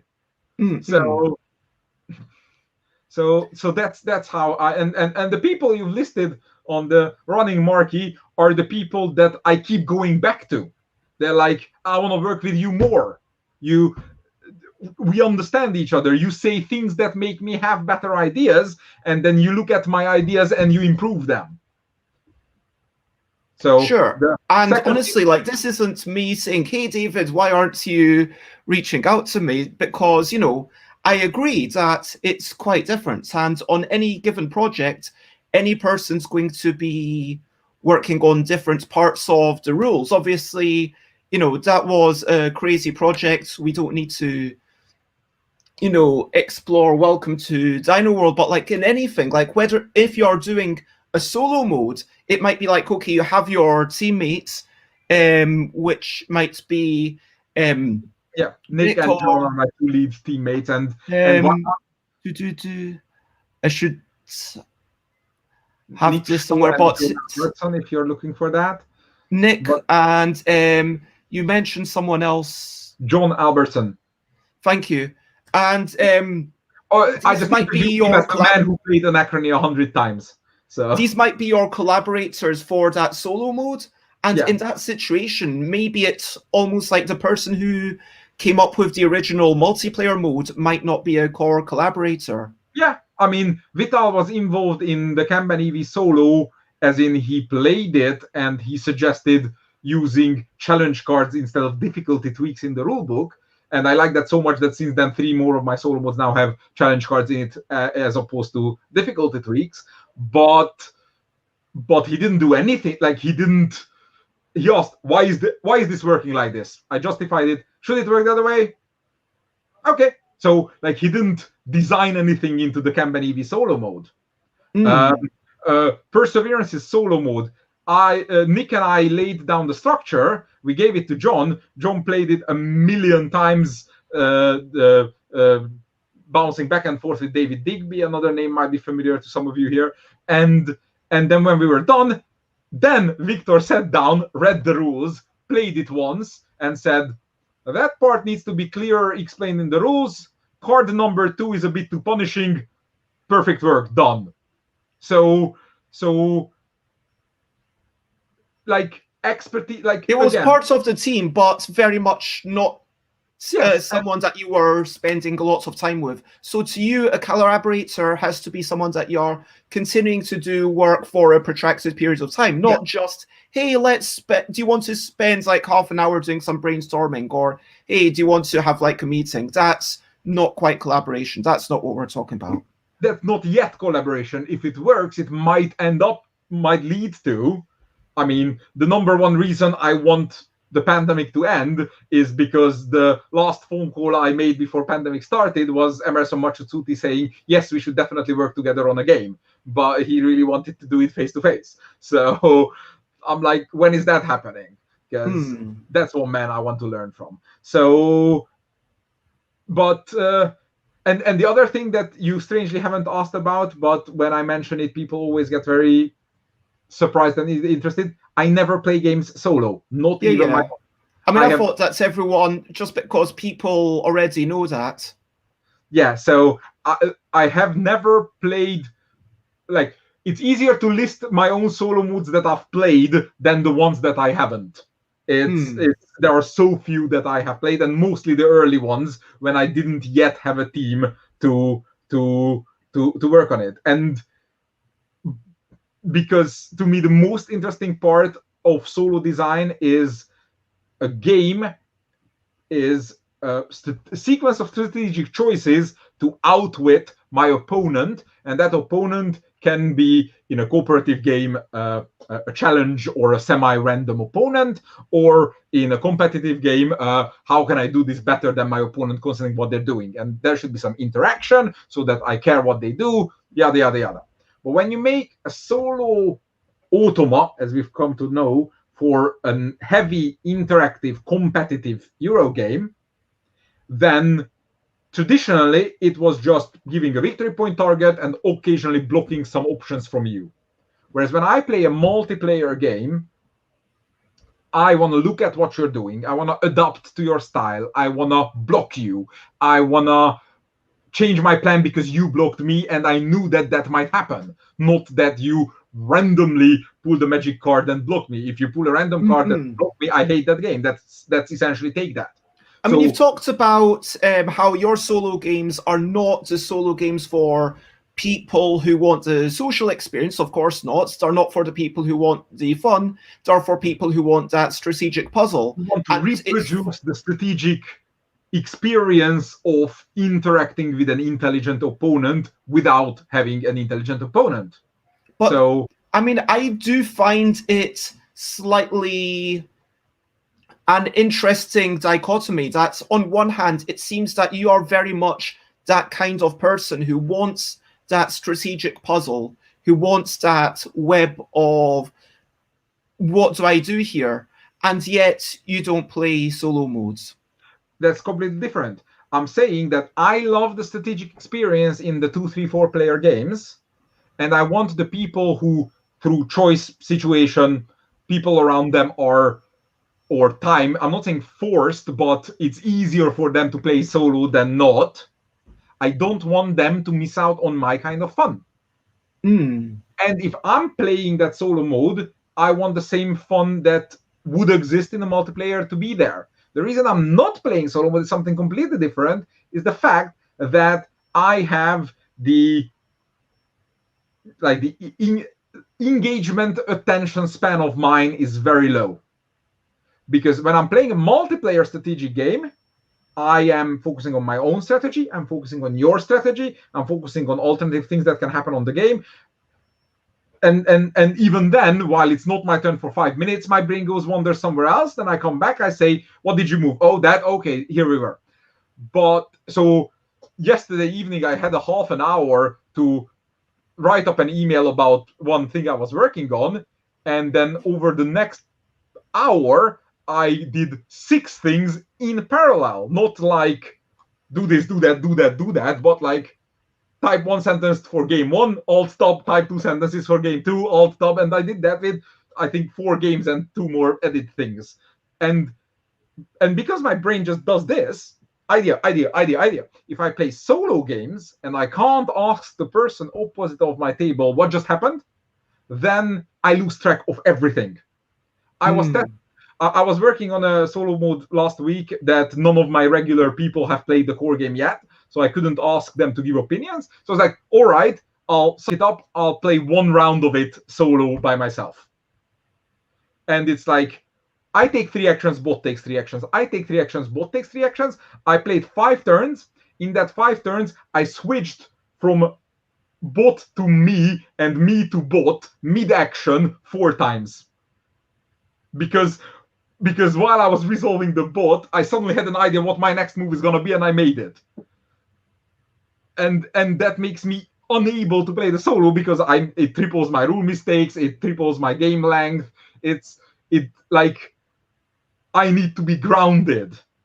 A movie is nice. So you need someone else at the table to kind of ground you and be able to keep your attention. A movie or a book, so a narrative that is being told at me can engage me, because then I'm essentially like the author is talking at me and making me feel smart when I realize a moment before then what is happening, or it has an emotional punch that engages me, or it's funny. But when I'm thinking, when there is no emotion, no funny, no guessing involved, then I will be thinking about many things at the same time. And if then I'm not grounded, I get lost. And solo games don't ground me. But that doesn't mean the people who can and want to play solos that they should play a lesser game. So of course, I've spent yesterday afternoon, just one of my favorite games came up in conversation, and I was talking to the publisher and asked them whether they're planning on any future products for that game. And the game already has a solo mode, and it has a goodish solo mode, not an amazing one, but a goodish. And I was talking to some of my solo gamer friends, and they ranked that game a lot lower than I did. And I was like, but that game is genius. Why are you ranking it so low? And they're like, well, you do this, and then you do that, and then you spend some money, and then you get some points. And I'm like, what about the interaction here? And what if they put a cube there? And no, the bot doesn't do any of those things. And I'm like, then I owe it to this game to design a new solo mode for it. And I went running to the publisher saying, please, let's schedule a new product for this game so that you can find a reason to pay me to make a new solo mode for it. And I'm not even going to trash the old solo mode. I'm going to take 85% of it and just swap the last 15%. Because it just needs a wee bit of improvements, like developments, you might say. Yeah. And I'm not here to kind of, I'm not here to, when you say the word development, by the way, I'm not saying development is less than design or anything. I'm just saying, obviously, you say yourself, you start from something good and then you make it very good. Plus, with solo modes, I'm cheating because I'm not designing a new solo mode for every board game that I'm designing a solo mode for. I'm literally taking the same mechanisms and then plucking in the mechanisms of the game. And I'm making a list of the interactions that are unique to that game.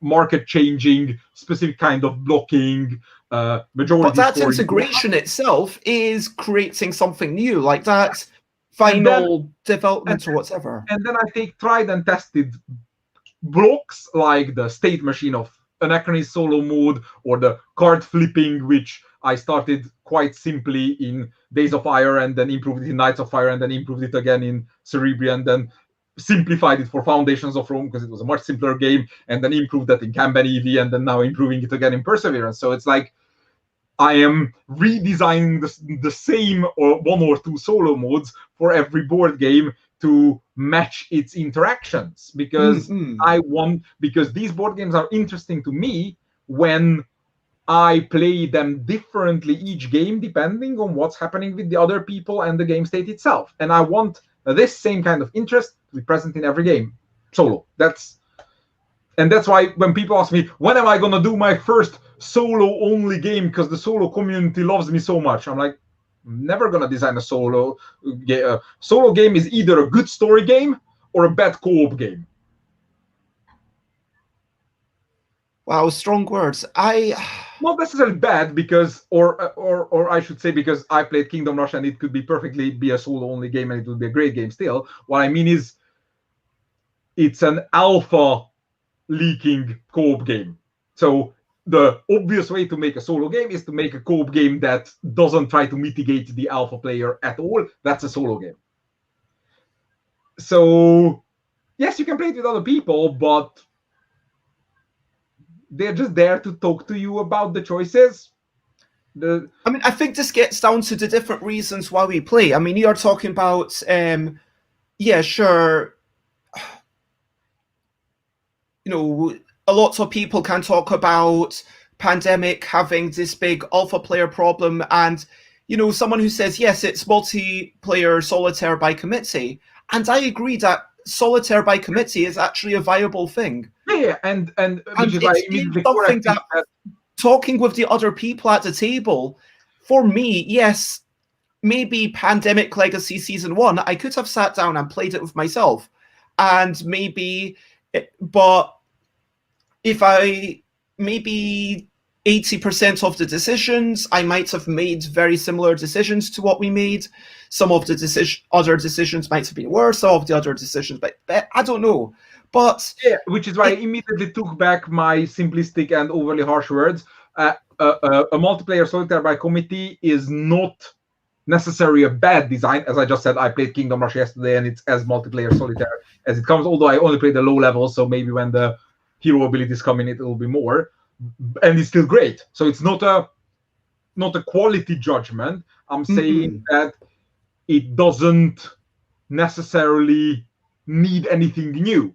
Whereas competitive games and true player scaling cooperative games haven't been made to be equal at 1, 2, and 3, 4 player counts necessarily. It feels like some games force communication, and competitive games, they force some sort of communication via the game mechanisms.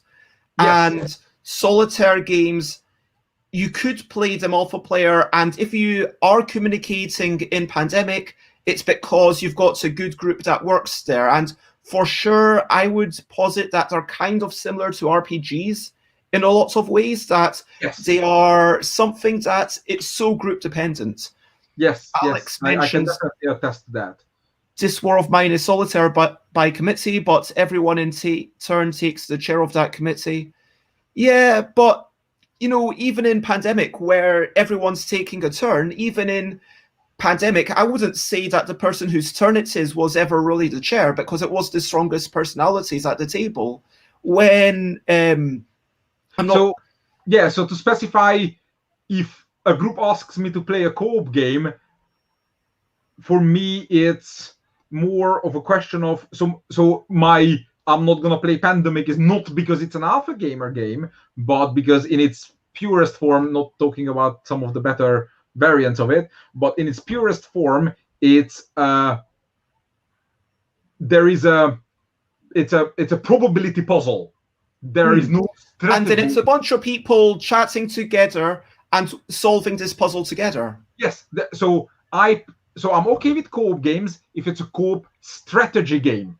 I prefer if it's a non-alpha co-op strategy game, but there are good alpha-able strategy games. I'm just going to keep saying Kingdom Rush because that's the game I played yesterday, but I'm sure if I would think more, I can think more. Aeon's End. Aeon's End is less alpha-able because you're supposed to have your own hand of cards, but since cards are memorable in that game and open deck and whatnot, technically I could tell you what to spend your actions on, but those are strategy co-op games. Pandemic and many other games like it aren't strategy puzzles, they're probability puzzles. There's a way to do it wrong and then you're gonna lose, and there are a few ways to do it right, and you're betting which of those ways will win this game. And yeah, I can see what you're saying there. Which is why which is why Days of Ire, which is the closest I've ever came to Pandemic, it's everybody else, oh, what a great solo mode and so hard. And it's like, no, I designed the competitive mode first, because the moment the Soviet commander discards a card that spawns more tanks, you know that he's now has less chance of playing tanks. Therefore, you're going to make the strategic decision of start attacking his tanks because he can't get more. Whereas in Pandemic, just because a yellow card came up, that doesn't say I'm going to do a white strategy today. That's the difference. So things that happen in the game has to influence your strategy, not just the odds of your success. People say, oh, the scope is really hard, people only win 10% of the time. No, you mean there is a random generator at heart that only has X successful outcomes, and it's hard to stay on track. So, which is why when people do Pandemic-like games, I'm like, don't, because it can't be fundamentally better than Pandemic. It can be a little bit better, but the only way to make it fundamentally different is to add strategy. Or to add a completely different theme, which, let's be honest, for the marketplace, like, the experience can be different, but you're never gonna shockingly outsell Pandemic. Sure, yeah. Don't out Pandemic. Pandemic, don't out Century Spice Road. Century Spice Road, don't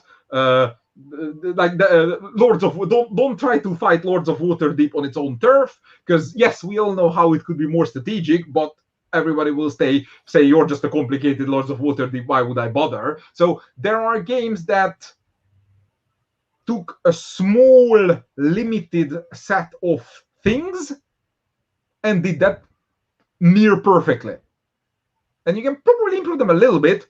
Pandemic Fall of Rome being the obvious example of how you improve Pandemic a little bit, but the people that fundamentally don't want to play Pandemic will still fundamentally not want to mostly play, unless if there's a theme difference. But yeah. So if I want to make a co-op game, I'm gonna make a co-op game that the people who conceptually didn't want to play any of the Pandemics, any of the probability puzzles, will want to play for some reason, and then try to make it that best game of that, and or mess with them a different way, real-time communications, etc. But some people like that, some people hate that. So, and I've done it once in Kitchen Rush, and I'm not rushing to do another real-time co-op anytime soon. I would like to rush through a few questions, if that is possible. Sure. So sorry, firstly, I talk too much about everything. No. It's all good, and I've really enjoyed this. This has been a great conversation. Thank you so much. But I'm aware that, I try to keep to around 2 hours. Thank you so much for your time. Thank you for challenging me on the fun and the goodness of things, because, yes, it improves the conversation if you don't agree with me, because then I can nuance it more. So, yeah. Like, one thing I wanted to ask you, which, would you like to work with more folk, to collaborate with more folk who aren't necessarily, who haven't done design yet? So, like, I mean, I know YE, you work together on the Unicorn game that's now Excavation Earth. I mean, the working together with my partners is cheating, because Kate and I worked together on 2 games. By the second one, we weren't together anymore. YE and I worked together on Excavation Earth, and now Nora and I are working on at least 2 games together. That's different. Yes, it's their idea, but it's my fault. It's the fact that I talk about board games about 27 hours a day. So, and it's kind of a requirement for my partner to at least enjoy them, which at one point it'll be like, ooh, now I had an idea. And then me being the supportive partner will like, okay, how can we make it as the best as it can be? So sure, if you are going out with David, if you are David's partner, then probably at some points are going to end up making a game together. But what I'm asking is, do you think this kind of completely random there is something like, in real art, in visual art, that's a terrible word, real art. In visual art, I gotcha. There is something where people say, outsider art, coming in with someone who hasn't really done this thing, and then they bring in some fresh ideas. Do you think there is something equivalent in board games that someone... I have worked, or at one point, one of them I'm still working with about to be published or heavily attempting to be published designers that showed games to me that had something in them that reminded them of me, and they said, what would you do with it? I normally, these days, I'm forced to say no a little bit more because my 150% schedule is being the end of me. But normally I tend to take the one meeting, make them show it to me or send the rule book, or if there was one hook, to find the hook. And then I ask questions of them. And if their question was, if their answer is, I don't know, it seemed like a good idea, or okay, I'll try something different, then they are in a too early stage of, to not make it sound like a negative word, of an amateur process where I can work with them. If their answer is like, I did this because of that, but I understand why you're asking it, and yes, it could, then that's like, okay, so now you're thinking like a designer, like a strategy Euro designer. Again, I don't want to discount fun people. I'm just talking about my unfun people. Sure. And full disclosure, out of the 3 projects I took on like this, all of them were rejected by publishers. One of them I kept working on to keep improving. So it's not impossible for somebody coming out of the cold to have an idea worth making a proper flagship big box game out of. But if somebody were pitching Redacted to me today, I wouldn't publish it. So it is really hard to get something to that level where... Yeah, for sure, the level of board games has continued to improve, even in the last 6 years. But it's also Ludic Creations has grown as a company, let's be honest. Yes. And we're talking about how we can revive Redacted, redo it, make it better. There are other people coming at Ludic Creations showing spy games because you guys did Redacted. And we're talking about it. We're working on it. But while the motivation is not money, you shouldn't publish something that can't possibly make money. You can publish it as a vanity project for yourself, but that's different. If you're planning to do something professionally, make it as if it could earn money. Sure, do it for free if you want to do it. I'm not talking about that. I'm saying make it be worth money to somebody somewhere in a sizable, like a reasonable amount of people. That's a fair point, because, okay, I want to ask you 3 more questions before we properly wrap up. So firstly, let's talk about current motivations. It feels, and I understand that more money is not the reason you went into board games, but do you feel like the best way to get people on board, you've talked about having other stakeholders, people are like, yeah, I've made this game, you want to work on a new expansion for Tashkalar? Sure. And then you get to work with, this amazing designer, or hey, you want to work on this solo mode? Yeah, sure. And then you get to work with an amazing designer. Is it that people are motivated by money?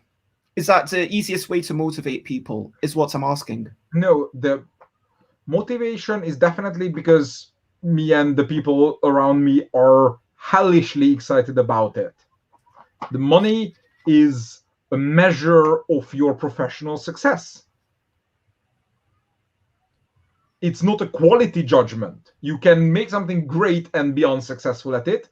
You can make the trivialist stuff, which may or may not bring joy to some people, but you can make a buttload of money on it for some reason. So money is not a judgment of quality, but it is one of the measures of success. Not the only one, but it is one of the measures of success. And the other thing is that by me understanding and having looped through the money side of the industry enough, When I go to a publisher and say, let's make this game,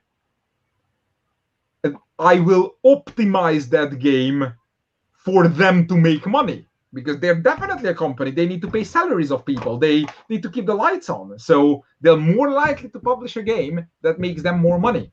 And the game that makes them more money is more likely to make me more money. So I'm not doing it. It's not the goal that makes me the money, but if I make something that does, then it's easier to get it done well. That's it. The reward pays for the quality. Yeah, I mean, for sure, this is like a big question that we could easily delve into, like kind of how it's kind of sad that money is so easy to measure, and it is not big enough to be investment based. We can't say, I have this great idea, lend me $2 million, you'll get it back in 5 years, because you're not gonna. In our industry, the only idea the only thing that's worth investing into a good idea is your time. But if you have to pay other people's salary, then that time needs to be paid. And because otherwise you don't have time to invest into it. And nobody sure as hell has 5 million to invest into it either. Once the video game industry got to the point where it had movie business budgets and venture capitals, but in our industry, besides Hasbro and Asmodee, who has investment money in it? Nobody. That's the thing. We have to work with. And you could argue that that's why, yeah, when someone gets bought out by Asmodee, it doesn't mean, okay, suddenly you're going to change. It might mean that you're actually now a bit more free to do, yes. You have to continue to, but the reason Century Spice Road exists is because Z-Man was bought out by Asmodee. And that paid for the original owners of the rights to found a new company and print, I don't know, 100,000 copies of Century on launch day. Nobody has that kind of money unless you've already been successful at it, and the measure of success in that way is the money. So it's not the goal, but it's the means. Understood. This is the last question I will ask before doing one question that Jay Foolsguard has asked. So firstly, what would you like to do in the future? Is there any dream projects that you can mention, or are you very happy with where you are? How would you like to proceed? And also, when do you think you're going to get sick of board games? Because it sounds like you did something exciting, then you went boring, then exciting. And so it feels like after this, maybe you need to get into something much more boring again. I mean, I'm working much faster than before. I'm only 4 years into the decade, into my 4th decade. So not even 4 years, 3.5 years into my 4th decade yet. So if I did this much in the past 2 years, then how much more can I achieve in the next 6? So I don't know, ask me in 2027 where I am, because by schedule, that's when I should be next thinking about changing my main focus. But sure, maybe I'll be, farming with my 4 kids or something. I don't know. But the real life Agricla. Yes, just without the starvation. Where was I heading? I distracted myself with something funny. No, that you don't know that you're very happy with everything and you're just excited for the future. There are designers who do things that I admire, and yet they don't do everything perfectly. I want to work with those people, learn from them, get access to their fan base, improve them, and then bring some of those people into my fan base to get a bigger voucher to work with the next guy.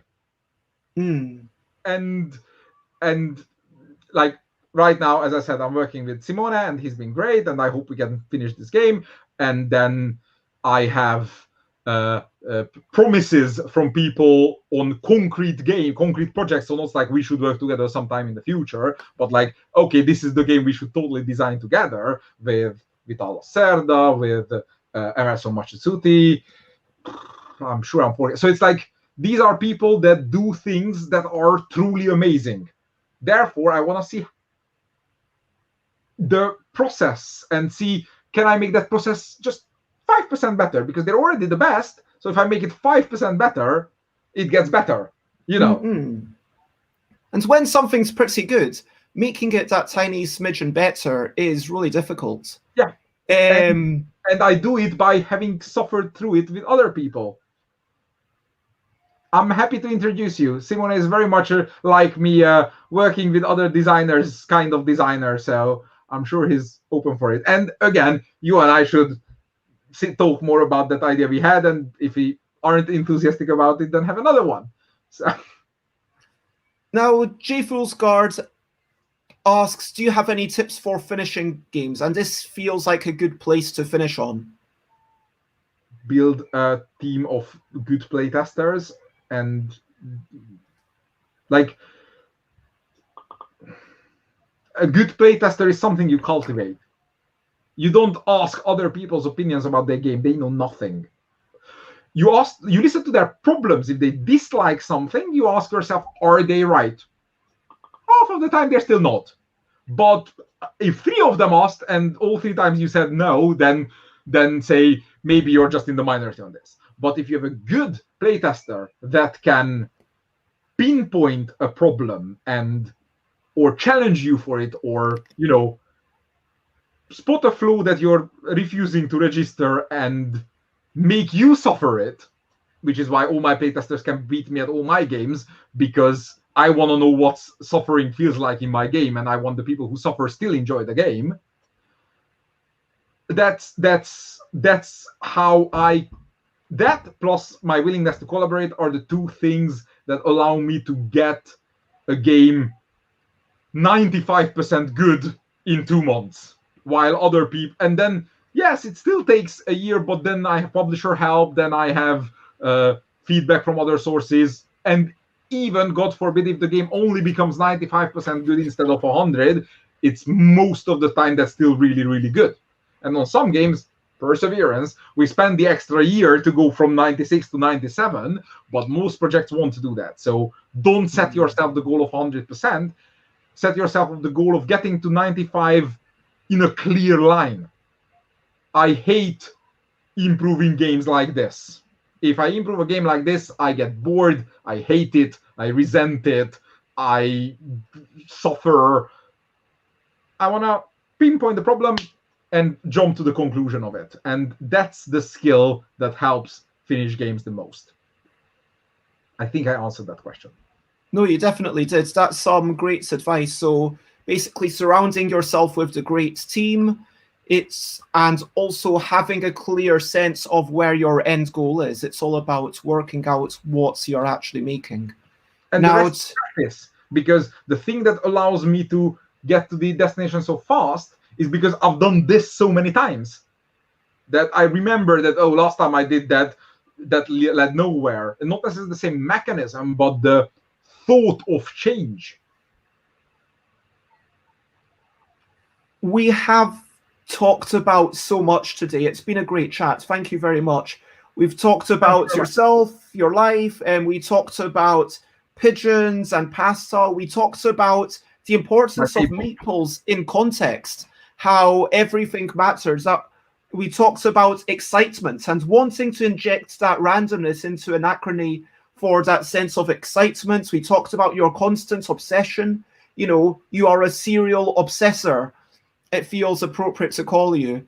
Whether it's NASA or programming or board games. We talked about, the nature of having conversations with people. We talked about the way that people work together, the way that people are credited, sharing work, just trying to get it done, and learning as a child in your secondary school that you can do it. You can do these things.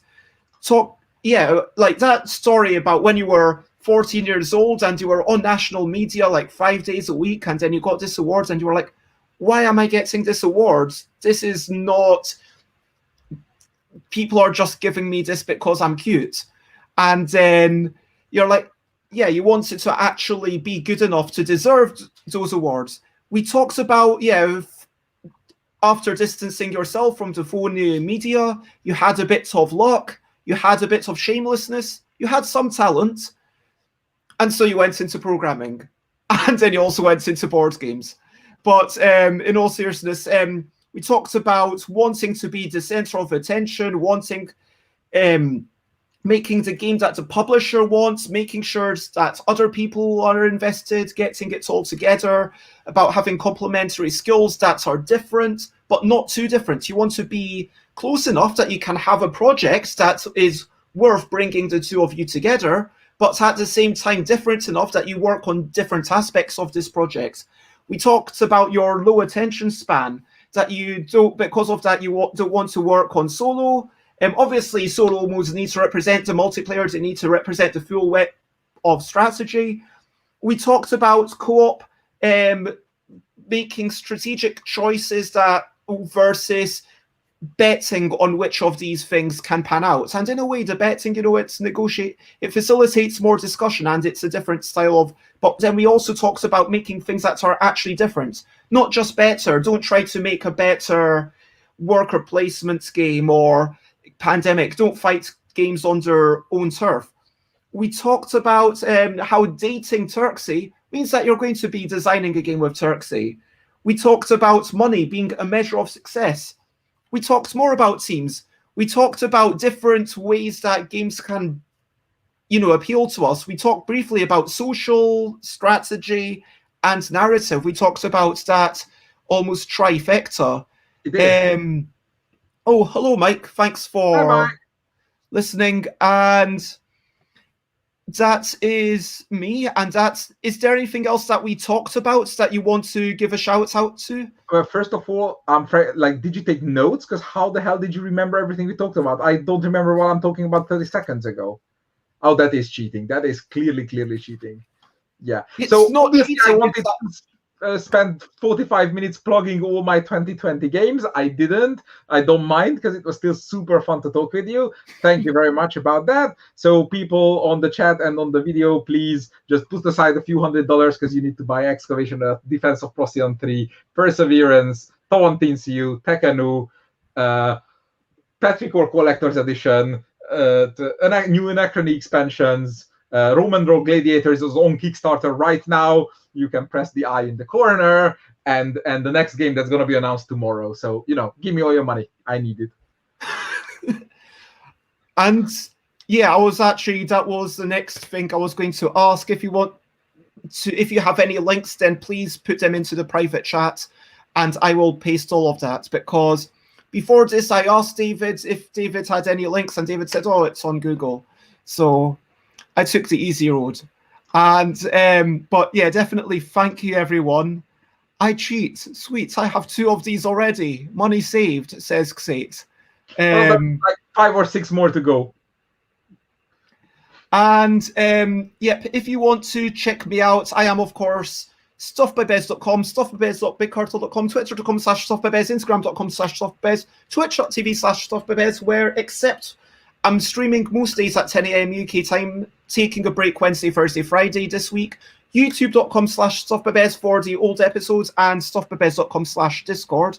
And if you want to check out David's stuff, then then here's a quick look at something. What can you say about the Roman Roll Gladiators expansion? Game that looks like it's a roll and write. It's a heavy interactive dice drafting Euro game, and now we're doing an expansion for it where you can send gladiators in an arena. And as far as I know, this is the first time ever tic-tac-toe has been used as a non-random combat resolution in a Euro game. So I feel particularly proud about that little thing.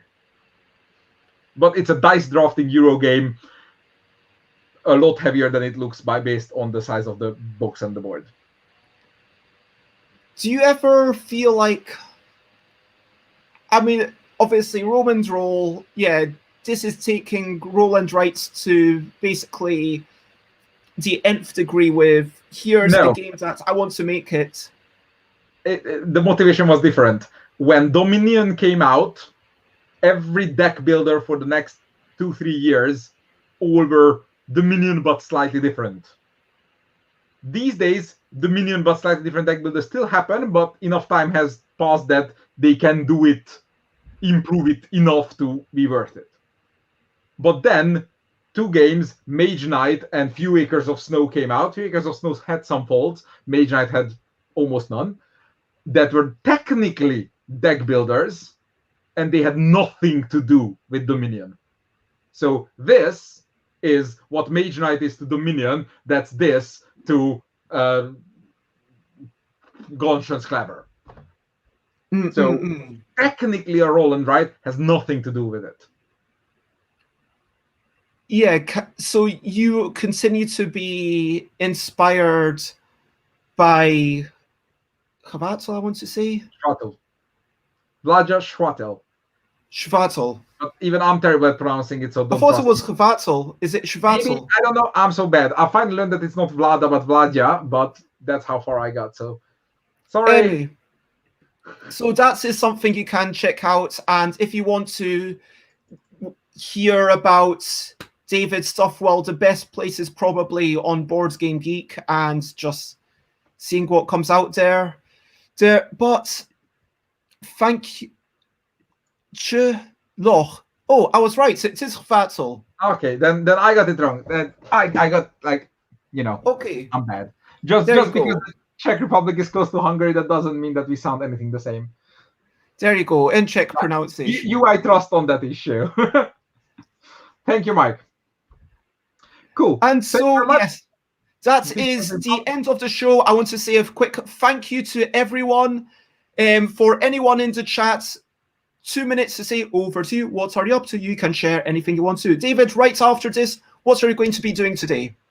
Having a project meeting with Mindclash about a game that we're going to announce in about 3 or 4 months. And the easiest way I can explain it is Tricarion meets Twilight Imperium, but no randomness whatsoever. So, stay tuned. You have been amazing. Thank you so much for coming on. It would be lovely to have you on, maybe talk a wee bit more about your games next time. But for future streams, check out the link. That's where you peeps will see everything.